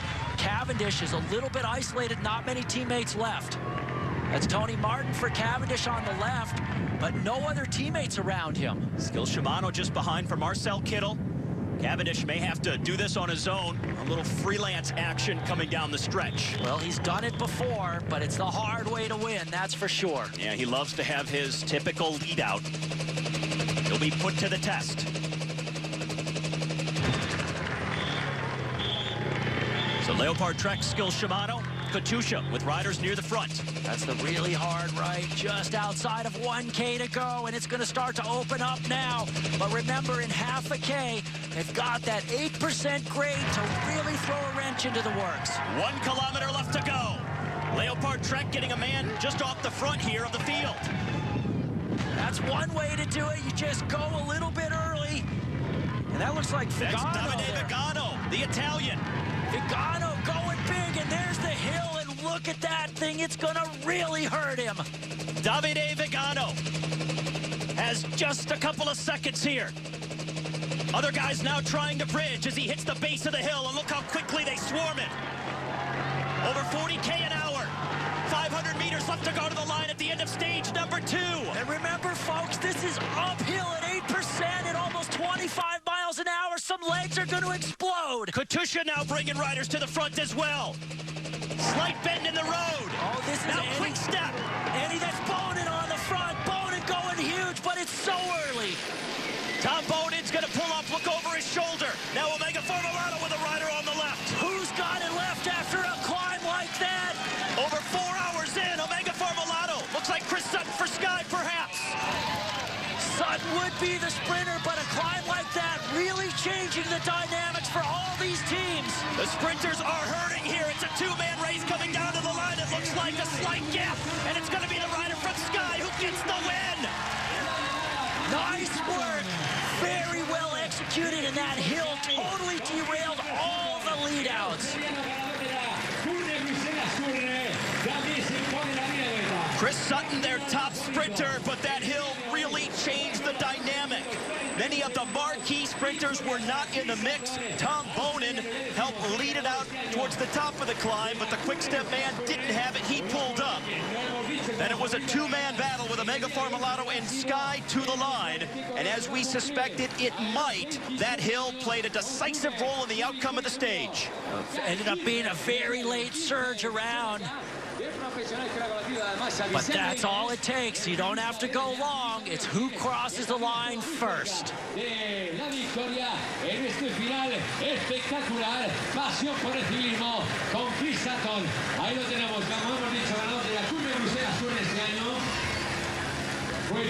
Oh, an unpredictable sprint finish. Team Sky, that suffered so much in the team time trial yesterday, they get the win with Chris Sutton today. They lost a lot of time in the TTT on day one, but they bounced back just 24 hours later as Chris Sutton emerges from the field. He gets the win. And a huge victory for this team that suffered so much last year with the death of a swan year. They come back and win day number 2. We're coming back with the post-race report presented by SRAM after this. Team Sky's Chris Sutton, his first ever individual Grand Tour stage win, coming here at the Vuelta a Espana as he captures the second day of racing here along the Mediterranean coast.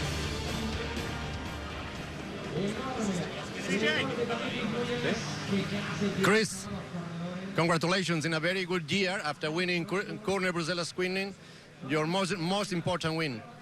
Yeah, for me it's a dream come true to win a stage at a Grand Tour. Yeah, you know, we don't exactly have the perfect lead-out train here, but what we do have is we have strength. And today were fantastic. You know, everyone just went back and got biddens. Just made sure I was had enough food, enough drink all day, and then Bradley just looked after me for the last 20 kilometres along with Kurt Arvidsson. And then I yelled at Thomas Lövkvist out of the roundabout at 2 kilometres to go. I said, go. And he just went straight up the outside, took me to the front. And I knew it was a hard uphill finish. And I started going left, then I was right. And then I kept going left and right. And then someone from Lotto just accelerated and I jumped on the wheel. I thought, oh, this is a long way to go. And I looked back and no one was there. So I was just like, all right, I've got this one. So and just to win today and just deliver it off for the whole of Team Sky, you know, and it's a dream come true. I can't believe it. So, I suppose, you know, almost nobody made a bet for you. That's okay, you know. All my friends back home, they would have made a bet for sure. But yeah, everyone in Australia, you know, I've got great support back there, all my friends and relatives. My mum and a close friend are here right now with me at the Vuelta, so it's real special today, and it means a lot for me to win, and I owe it all to the team though, everyone at Team Sky, and it's just been a great day. Thank you, congratulations, and to the podium. Thank you, gracias. Is Daniella Benati of Leopard Trek. This is the general classification after 2 stages. Jakob Fuglsang still on the same time, but he cedes the red jersey to his teammate. Benati, the new leader of the Vuelta after 2 days.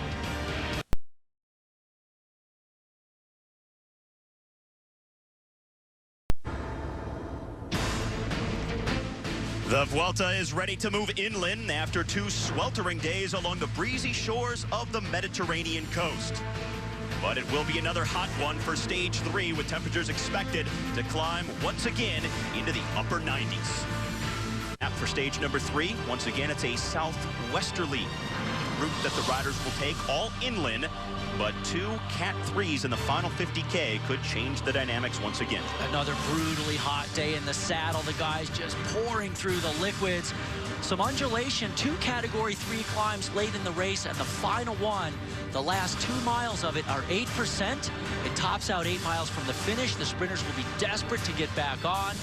It should make for a very interesting finale. A lot of different possibilities for the finish of this 163-kilometer stage on a hot day in southeastern Spain. And we'll have our live coverage of Stage 3 right after this here on YouTube. Here's the profile for today's stage number 3. Mostly flat, but the 2 climbs are Cat 3s. They come late in the stage, and it could still be a true field sprint, but you just never know with that final Cat 3 topping out so close to the finish. And all those undulations do add up for the guys. Very hot. Martin Kohler, BMC, yesterday went through 15 bottles, and it's just going to get worse as these hot days wear on. And these are live pictures now with 60 kilometers left to go in stage number 3. There is a 5-man breakaway that has a lead right at 6 minutes over the main field. No long-term general classification threats. However, Pablo Lastras, the Movistar rider, 35-year-old Spaniard, is the highest-placed rider among the GC in the breakaway, 14 seconds back of the lead, so he's the virtual race leader on the road right now. But again, long-term as the race unfolds, doesn't figure to play into the GC equation. Lastras joined by Markel Irizar, the Spaniard for Radio Shack, who's up in the break, Ruslan Begordny, a Ukrainian from Bacon Soleil, Sylvan Chavanelle, Frenchman for Kwikstep, and Nicolas Aday, who's been part of the 5-man breakaway. He dropped back to receive some medical attention from the medical car, so trying to make his way back up to join these 4 that have proven to be the decisive move on the day. These guys really riding hard, that 6-minute advantage, and they're just hoping they can somehow pull it off. It's always hard to do on these days that are on the flatter side of things, but sometimes it works out. There's a lot of horsepower in that group. Chavanelle, he was the strongest man for Kwikstep in the team time trial, so he's also riding very strongly.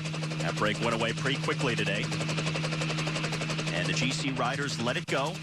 It settled things down, got the structure of the day and the order established, and now we're settled in for what should be a pretty steady tempo. The race speed is averaged over 40K an hour for the last 2 hours of the race. And the riders have been feeling it. The heat has taken its toll, even though it's only been a couple of days into the race. Upper 90s these last few days, and the riders have been talking afterwards that it's not just the typical race heat you're dealing with, it's the feet-numbing, mind-jiggling type of heat that really has you almost laying on the ground after the stage. And look at how much these guys are giving it right now. Every little rise out of the saddle. This is Lastras on the front. And if you get a nice close-up of the side of his jersey, it's often hard to see, but they have almost like a fishnet side for ventilation on these hot days. Chavanelle here, he is the champion of France, so he wears a special jersey other than his Kwikstep teammates would be wearing. That's Markel Irizar, 31-year-old Spaniard for Radio Shack, riding in his 4th Vuelta.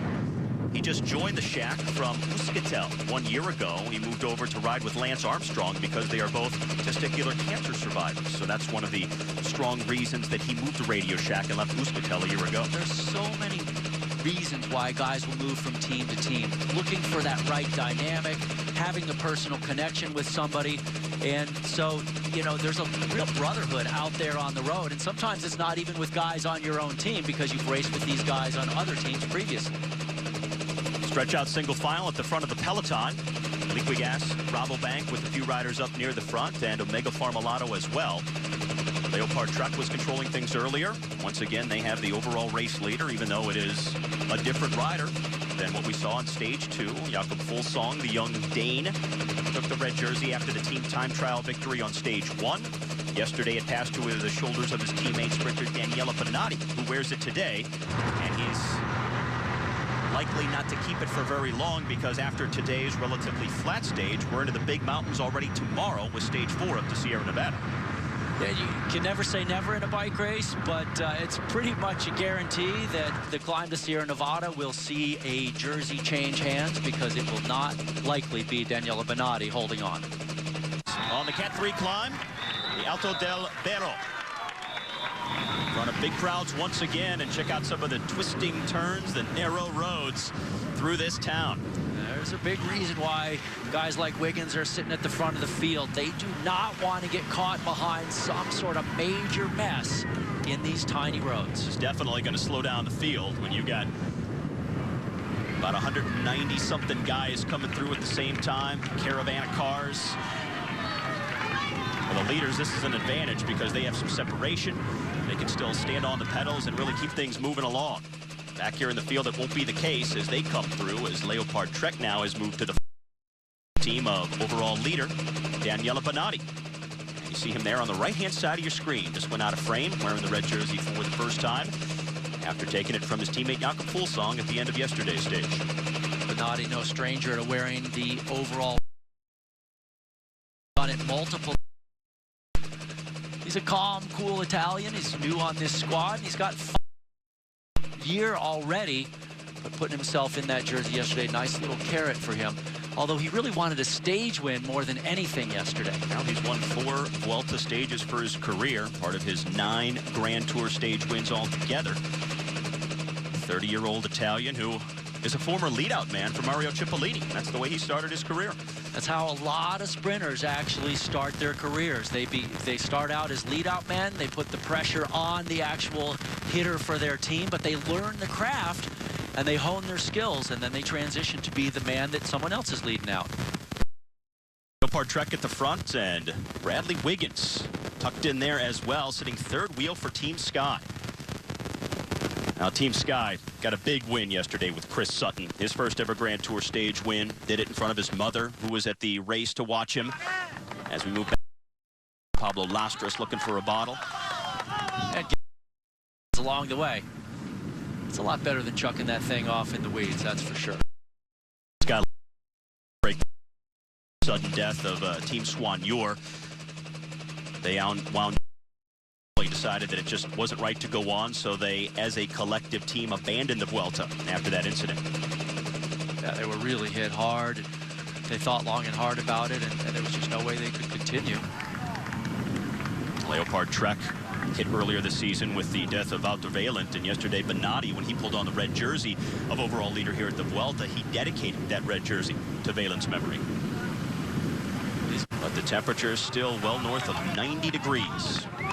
Sylvan Chavanelle is at the front of this group, French national road champion, and still several minutes back. Here is the field. That's Mark Cavendish. Losing a little bit of contact here for HTC High Road. And again, this is going to be an interesting dynamic for the second day in a row for HTC High Road, because Cavendish is unquestionably their top sprinter, but he tweeted yesterday at the end of the race that they were riding for John Degenkolb because a high finish for him would have put him into the overall lead of the race. But today, even though he's still close, Cavendish could be the guy they're riding for. It's just an unknown at this point. And this is Cavendish struggling on these hills a little bit, and they're going to play the same card again today, it looks like. And basically, what the team is saying in the right before the stage, if Cavendish is there at the finish, they're probably going to ride for him to win it. But if he's not there, well, they got to go for Degenkolb. Howard lost time yesterday as well. Goss is out. Cavendish is down. But what do you think is the exact right way to play that? Because with the big mountains coming tomorrow, it's likely any sprinter who takes the red jersey today would lose it tomorrow. So would you rather have the red jersey for one day or have a stage win? Because in all likelihood, if you get Cavendish over the climbs, he's your best chance at a stage victory. It's almost as if, this is our first look at Nicolas Ade, and look at him struggling a little bit here through these cobbles. And again, he's in that no man's land behind the 4-man breakaway, but in front of the field. He had dropped back to the medical car earlier because apparently he had a bug bite on his forehead. And remember, just a few days ago, we saw the pictures of Fabian Cancellara with the wasp sting to his right eye that caused a delay to his arrival at the Vuelta. And now we're back to Cavendish struggling on the climb. He really is in trouble. You know, it's a hypothetical at this point. Here comes one of his teammates coming back. I don't know that Cavendish is going to be able to contest the finish. But basically, it's up to the riders to discuss it between themselves, Cavendish and Degenkolb at the end. And if Cavendish is there and he really feels he can win, they'll ride for him. If Degenkolb feels he can win, they'll ride for him. And they have to be honest with each other and with their director. They all have the radios. Communication is key. Okay, this is the summit of the Cat 3 climb. Our 4 leaders just going over the top, led by Irizar of Radio Shack. So you have these 4 riders at the front of the race. A day, a couple of minutes back, and then a minute or so behind him right now is the main field. That's the way things are shaping up right now, with 46.5 kilometers left to go on stage number 3. And on top of all that stuff, as these guys picking up bottles in the feed zone, look at the pavement. Full of holes, all kinds of stuff going on here. And when you're back anywhere out of the top front 10 guys, you can't see those holes. And the field, the guys are just riding through them, and you can break wheels, you can get punctures, you can crash. These are dangerous, sketchy days in the peloton. I remember last year, Igor Anton leading this race, and he was riding along more in the middle of the pack. When he crashed, didn't see something in the pavement, and he went down. And that basically could have cost him the overall Vuelta. Who knows how he would have raced the rest of the way, but at the time, he had a lead of about 45 seconds. Well, he was 2 weeks into the race. They were fighting for the position going into the base of the Peña Cabarga, and boom, next thing you know, he was out of the bike race. Leaders here, really rolling along, almost 30K an hour on the descent. Still have one more Cat 3 climb to come. That'll top out at 12.5K to go from the finish.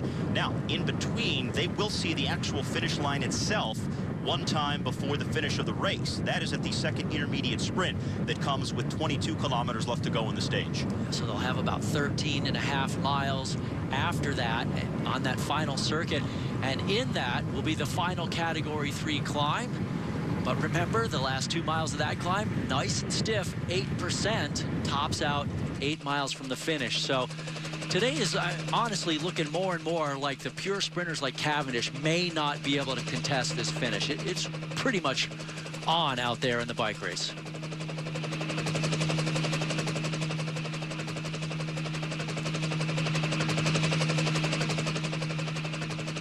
Now, once they come down to the finish, one sharp right-hand turn just outside of 3K to go, and then nothing really serious in terms of technical corners the rest of the way. It'll all be flat. There are some subtle bends, but it doesn't look like it's going to disrupt things too much. But the riders will get an actual look at that run-in one time prior to the finish, so that'll really help.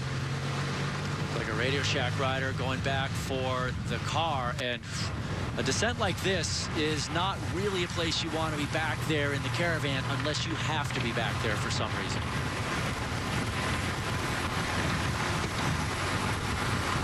Cofidis sitting at the back. Team of Nicolas Aday, the Frenchman who was in the breakaway earlier today before the insect bite to the forehead. That's caused him to drop back. And probably their main calling card is David Moncoutier, who is a 3-time winner of the King of the Mountains classification here at the Tour of Spain. In fact, the last 3 years running, and he's going to try to be the only man in history to make it 4 years. Perfect way to see how the road just snakes down through here. Some brief shelter from the sun, from the overhanging trees, but not a lot, as the leaders are back exposed to the hot temperatures out on the open road. Notice the difference here. 4-man breakaway. Wouldn't you rather be there on a descent like this? You can see everything, not nearly as sketchy and dangerous. Back in the peloton, you are definitely wigged out being back in the middle of the group, not knowing if someone's going to take you out or you're going to ride into a hole you can't see. Break under 40K left to the finish. Irizar, the Radio Shack rider at the back. 31-year-old, won the Ruta del Sol earlier this February. And the peloton descending here, and check out the technical corners. And one of the things about these corners, Steve, on this rough pavement, when you dive into a corner at a high rate of speed and it's bumpy, you're bouncing. You're literally not getting the same ground control and traction with your tires in the corners. So you're kind of bouncing around the turns, and it's very unsettling.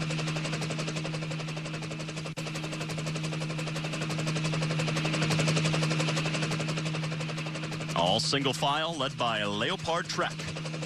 And one thing to look for is, will Mark Cavendish catch back on? And how will he be feeling? He was dropped on the climb for a while. His teammate Lee Howard dropped back to help pace him back up the climb. Well, Leopard Trek has to be on the front at this point because they realize the breakaway group still Stuart O'Grady on the front. The man is unreal. But they know that break has some legs, and they need to be careful. 80K an hour for these guys right now. It's about 50 miles an hour.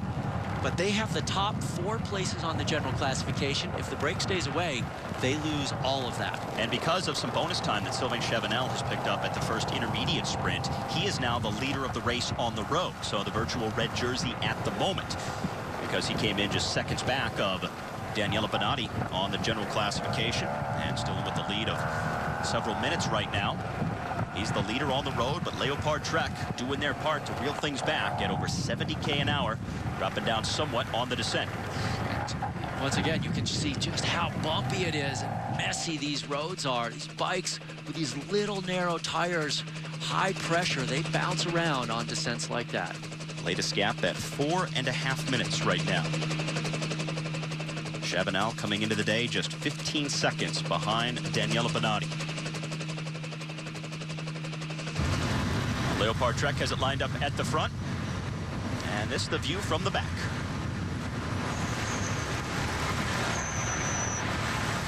I've got to vary that up, otherwise your back will seize up on you on a long day in the breakaway.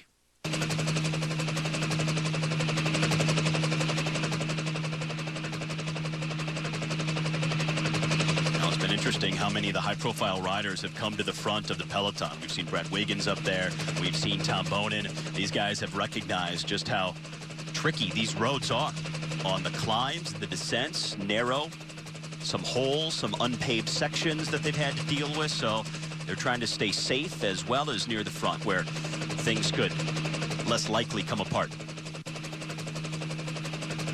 The little roads are not very pleasant in a big bike race. And that was somebody standing on the side of the road there.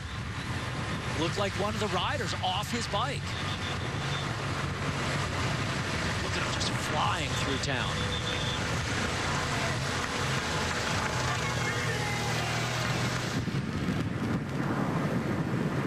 Now Leopard Trek has pretty much known these first 3 days, winning the team time trial on Saturday in Benidorm.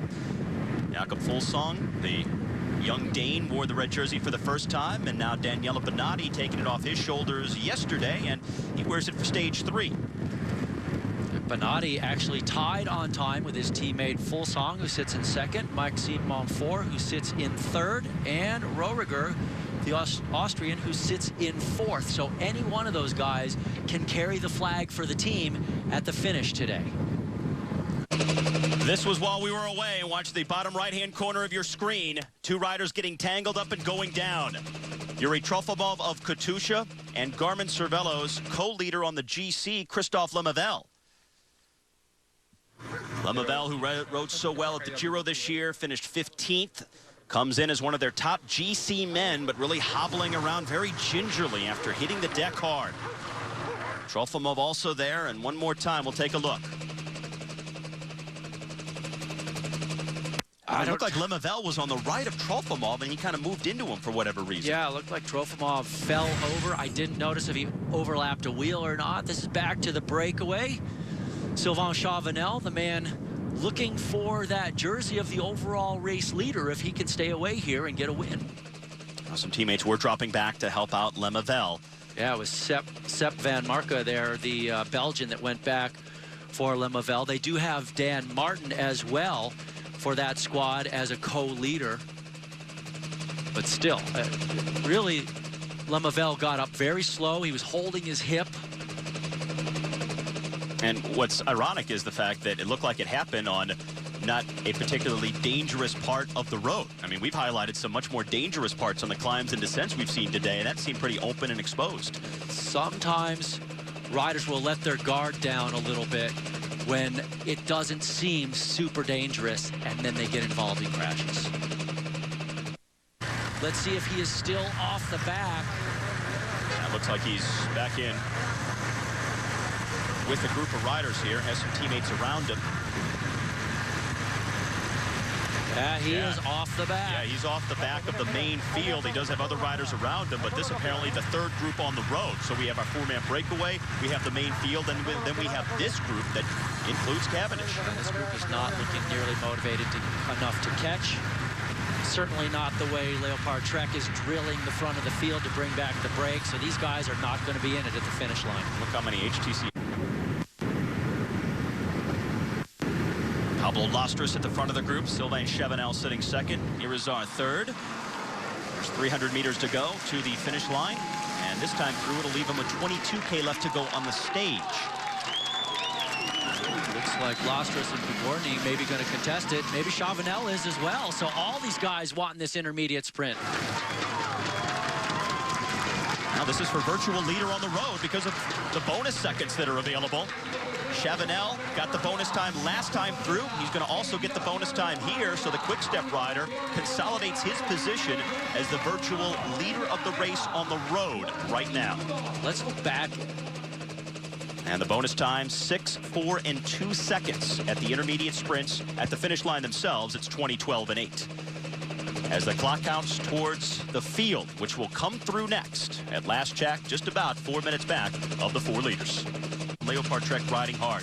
Then all of a sudden they stopped. Then no team was taking control. Now Leopard Trek has sort of come back to the front and accelerated the pace once again. That's Bradley Wiggins there sitting in second position for Sky. So there are a lot of different ambitions out there. Wiggins might be saying, look, we cannot let Sylvan Chavanelle have 4 minutes because it's going to be really hard to ever wrestle that jersey away from him. We have to start chasing.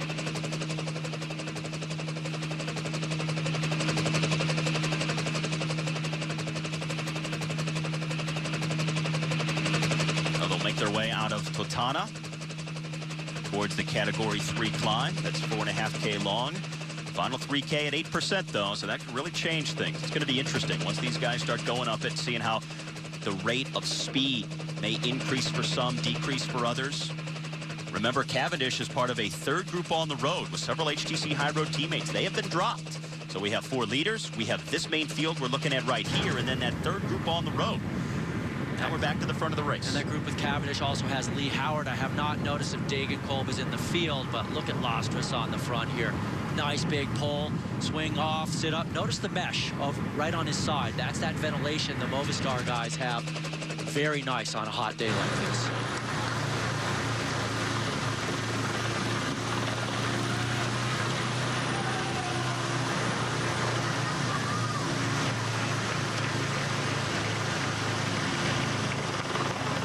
Start of the day was in the mid-90s, expected to stay right around that area, maybe creep towards the upper 90s once again. A few degrees cooler than yesterday, but when you're in this territory, it is just plain old hot.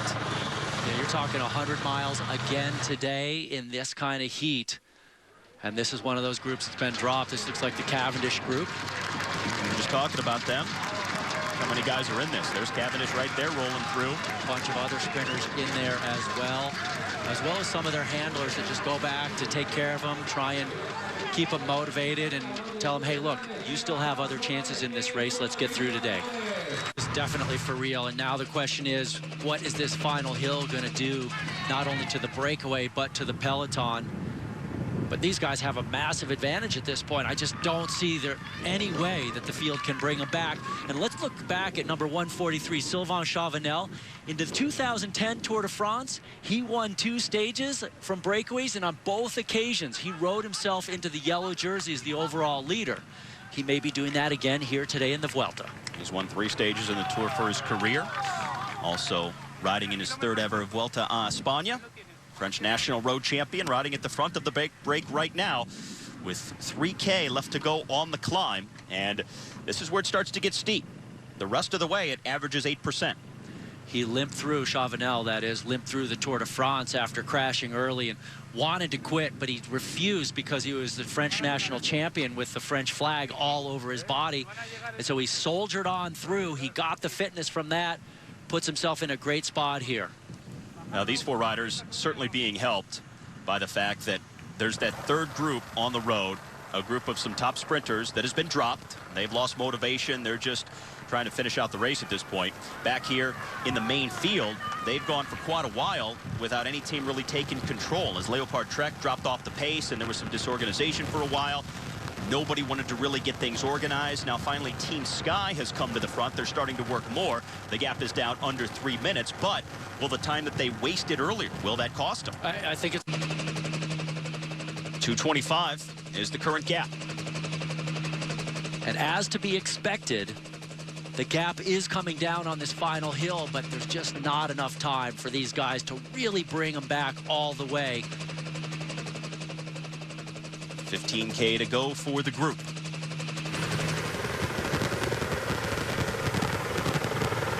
So that's about 9.3 miles as Wiggins up there at the front. Oh, it looks like pit drop. Now this is De Volder.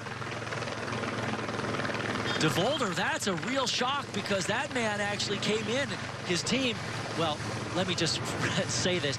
They were saying he was a GC man for this team. I didn't believe it. And now, now I really don't believe it. A GC man doesn't look like that on a Cat 3 climb. I'm sorry. I know. It was a strange statement by the team. Sky still with a couple of riders, including Wiggins at the front. Rabobank, a pair up there as well. This is the 4-man group at the front. So they are inside of 1 kilometer to the summit of the climb. Again, Pablo Lastras, Markel Iriza, Ruslan Pogorny, and Sylvan Chavanelle. And it's Pogorny, the Ukrainian, right now at the front. Sylvan Chavanelle, number 143 for Kwikstep at the back.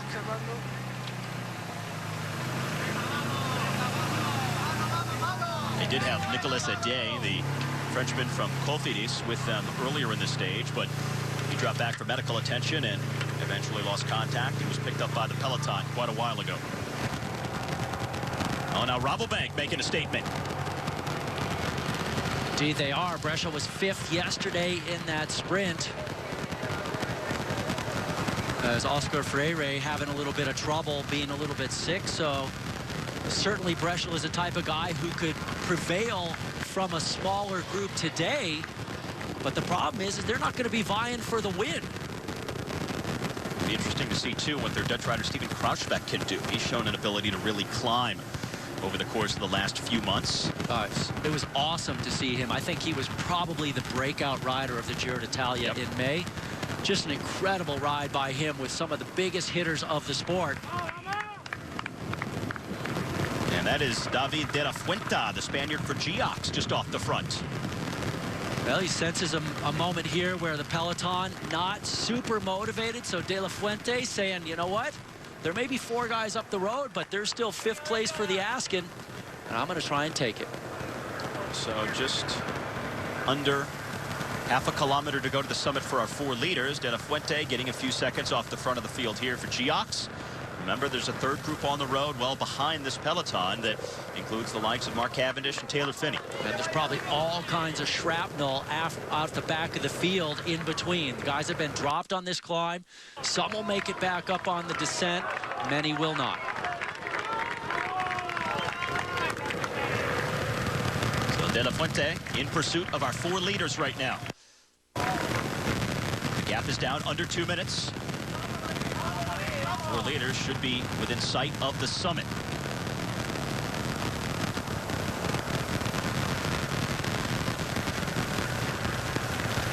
De La Fuente's gap just about holding steady. This is back to our 4-man group at the front of the race. Nice small road once again on this climb. The descent really not quite as technical as the last one. Everybody will be happy about that. Should be just about to the summit here.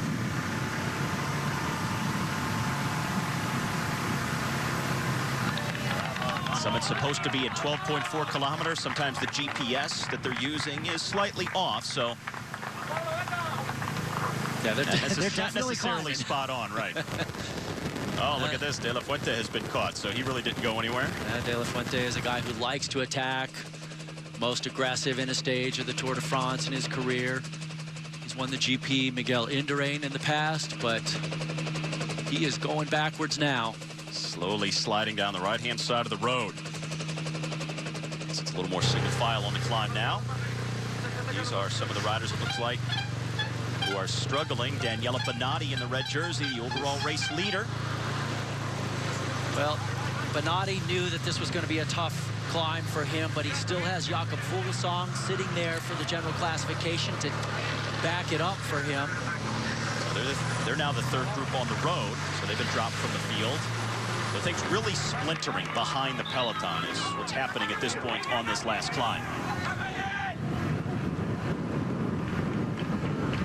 That is Lastris, it looks like. Yeah, it does. Lastris has jumped clear of the other breakaway riders, going for the King of the Mountains points. And there's the top of the climb. And the question is he going to try and go for more than the mountains and try and go for the overall lead by taking the stage win? Is he going to try and hold off Chavanelle and the others?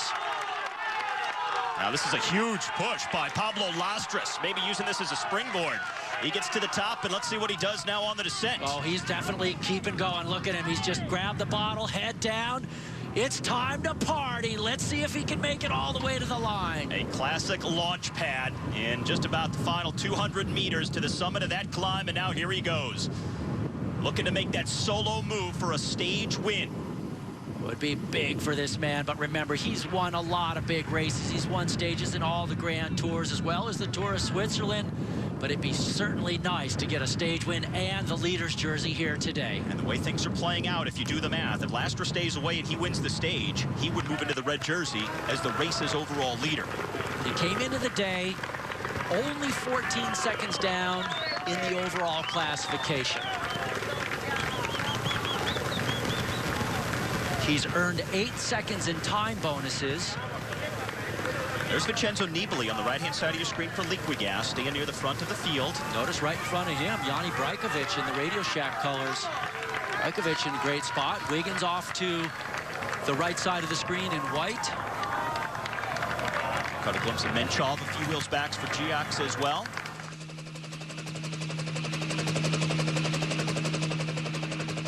This is the red jersey group. Daniella Benati, who's in contact with the field.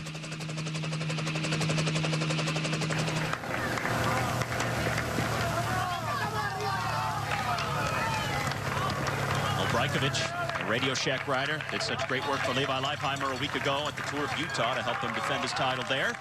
Climbing well here. Clock counting to the summit of the climb for this peloton now. To where Pablo Lastris went over a few moments ago. So right at 152. Lastris dropping Ruslan Tagorny and Markel Izar, as well as Sylvan Chavanelle in the process of attacking over the summit of the climb. Really an explosive attack there for Lastris over the top. There's going to be a lot of scrambling by the three men behind him because they all know it's not just the chance of a stage win, but they could ride into the overall lead, especially Sylvan Chavanelle. He's picked up 12 seconds in time bonuses in these intermediate sprints. He desperately needs to get back up there to get that jersey. And the summit of that climb does, in fact, come at 12.4 kilometers left to go to the finish. What we saw earlier was just a miscalculation by the GPS, but that's how much they have to ride to the finish. Going over the summit, Lastris was the first man through, and now he's riding for a stage win and the red jersey at this point, fully committed to the mission at hand. Look at him just drilling it on this descent. Lastris tasting the potential of massive glory just up the road, 63 kilometers an hour, and it's still climbing. The man is just ripping this descent. Boy, this would be such a monumental day for Pablo Lastris. Now at 35 years of age, the latter stages of his career, he's won stages in all 3 Grand Tours. Won 2 stages here at the Vuelta in his debut season way back in 2002, but it's been a while since he's had a major victory. Mentioned earlier, he was second at stage 11 at the Giro this year, but it's been some time since he's had a significant win. This would not only be another big Vuelta win, but to pull on the red jersey, that would be huge for a Spaniard. That'd be so special. And the thing is he's a great rider, but he often rides in support of others on his team.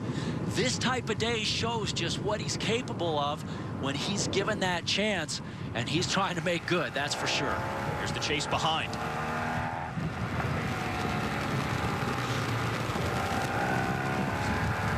Looks like Liquigas on the front of the peloton now. But I can tell you, all what they can do at this point is minimize the loss. There's no way they're going to scoop up all those guys off the front. So the climbing is now in the rearview mirror, and there's no more terrain features that the riders really have to worry about like they had yesterday with that climb in the final 500 meters that broke things up. Because we've already seen the finish line one time. It's pretty flat, straight. There's nothing too tricky about it. So if Lastras gets down there with any kind of time, he's going to breeze in. Yeah, and you know what else? The field's going so fast. There's not many guys who are going to be catching up to the back of it either. So all the sprinters who've been dropped, we're not going to see them at the finish. Just going under the 10K to go banner for that group.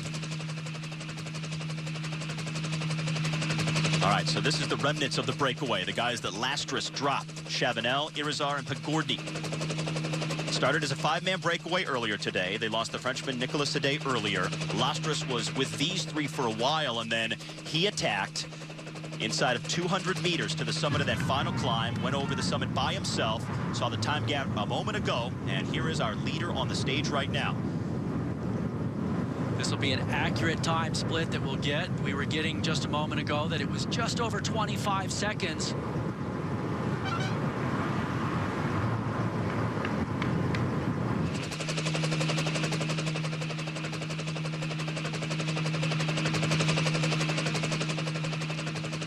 So 23-second lead at 7K to go. Lastras over these three. He moves into the red jersey. However, same rule applies that we just talked about with Chavanelle. Lastras doesn't technically have to win the stage. He just has to finish in front of Sylvan Chavanelle to be the new race leader. And the last time we saw it, that's it. Look at the three chasers. That's it. It's over. Lastras is going to get it. Chavanelle pulled off. The other guys looked at him. He does not need that. That is going to kill their chase. Even so, they did pick up 2 seconds in between the last 2 kilometers, but not working together. That's the key. Yeah, that will finish them off. And just when we went away from this group, Chavanelle was pulling off, and I didn't see anyone coming through immediately. That will ruin it. And the Rabobank rider has taken off from the front of the peloton, but almost 2 minutes back. Now, earlier today in the main field, it was Leopard Trek doing a lot of work. Then they pulled off. No team took control. And that really allowed the breakaway to maintain their advantage. And then with Lastras attacking over the summit of the final climb, that may prove to be the difference on the day. The fact that Leopard Trek did not continue to work, no team helped out, so the peloton blew their chance, and now Lastras down to the final 3 kilometers. Just inside of 2 miles, and he's so close in front of these guys. Chavanelle certainly can taste it, and he knows that if he can get up there, he could ride himself into the overall race lead. Oh boy, it's still close. It is still close. He's rubbing that left leg. Yeah, rubbing that leg, setting up for the turn, and really didn't hit that turn at maximum speed, but I guess he did, because he almost went off the road as it was. Oh, he can taste it. He's that close, not only to a stage win, but the red jersey. This is a guy right here who has not won a race since 2008. It's been 3 years since he won at the Vuelta a Andalusia. He's a Spaniard. He's late in his career, and now he's just a couple of kilometers away from a stage win and the lead at his home Grand Tour. Notice him looking under his elbow there, not really taking a full look back because you don't want to mess up your rhythm, but just looking a little bit. That's more of a nervous look than anything. Way forward on the tip of the saddle. Irizar on the front now, chasing Chavanelle across the road. That's what they need. That's how close they are. Chavanelle moves to the front of that 3-man group. Irizar sitting second. And then Ruslan Pagordi third. Boy, talk about taking this one to the wire. Now 2K to go, 1.2 miles. A moment ago, Pablo Lastras was rubbing that left leg. Took a corner wide. Can he hang on? He's got it. Look at these guys, Steve. They're looking at each other. That's it. They threw the stage win away. It is done. At the rate they were moving, they could have caught him. Had they worked together, they could have caught Pablo Lastras. Absolutely. It's all about drafting and that tactical battle. And one guy says, you pull. Another guy says, you pull. And the third guy says, no, you pull. Nobody pulls. Lastras rides away into the sunset. Wow. Talking in that jersey again. Every time he reaches up there, he's pushing the button so he can talk into the microphone there in the front of the jersey. After almost 4 hours in searing temperatures in the mid-90s, Pablo Lastras, the 35-year-old Spaniard, is going to celebrate one of the biggest days of his career. In front of his home fans, he's going to look back, he's going to see the gap, and now he's going to recognize that the moment is upon him. Pablo Lastras is the stage winner and new race leader at the Vuelta a Espana.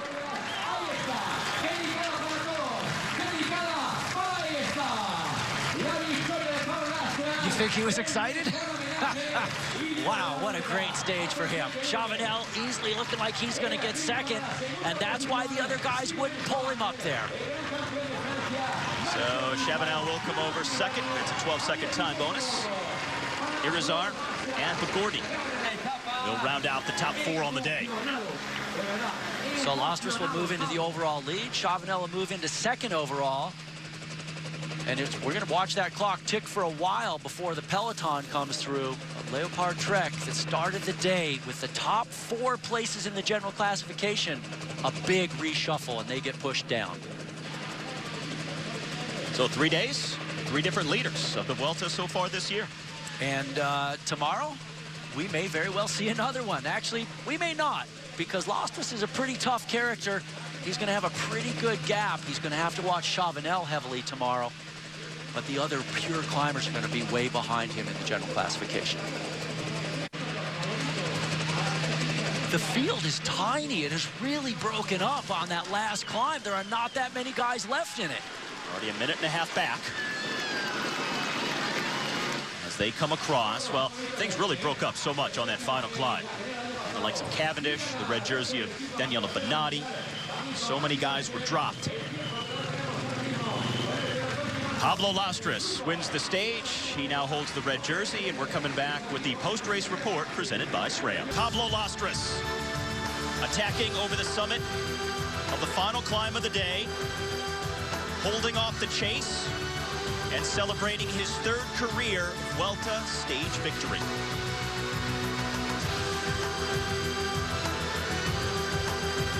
How much does a win at the Vuelta mean to a Spaniard? This much.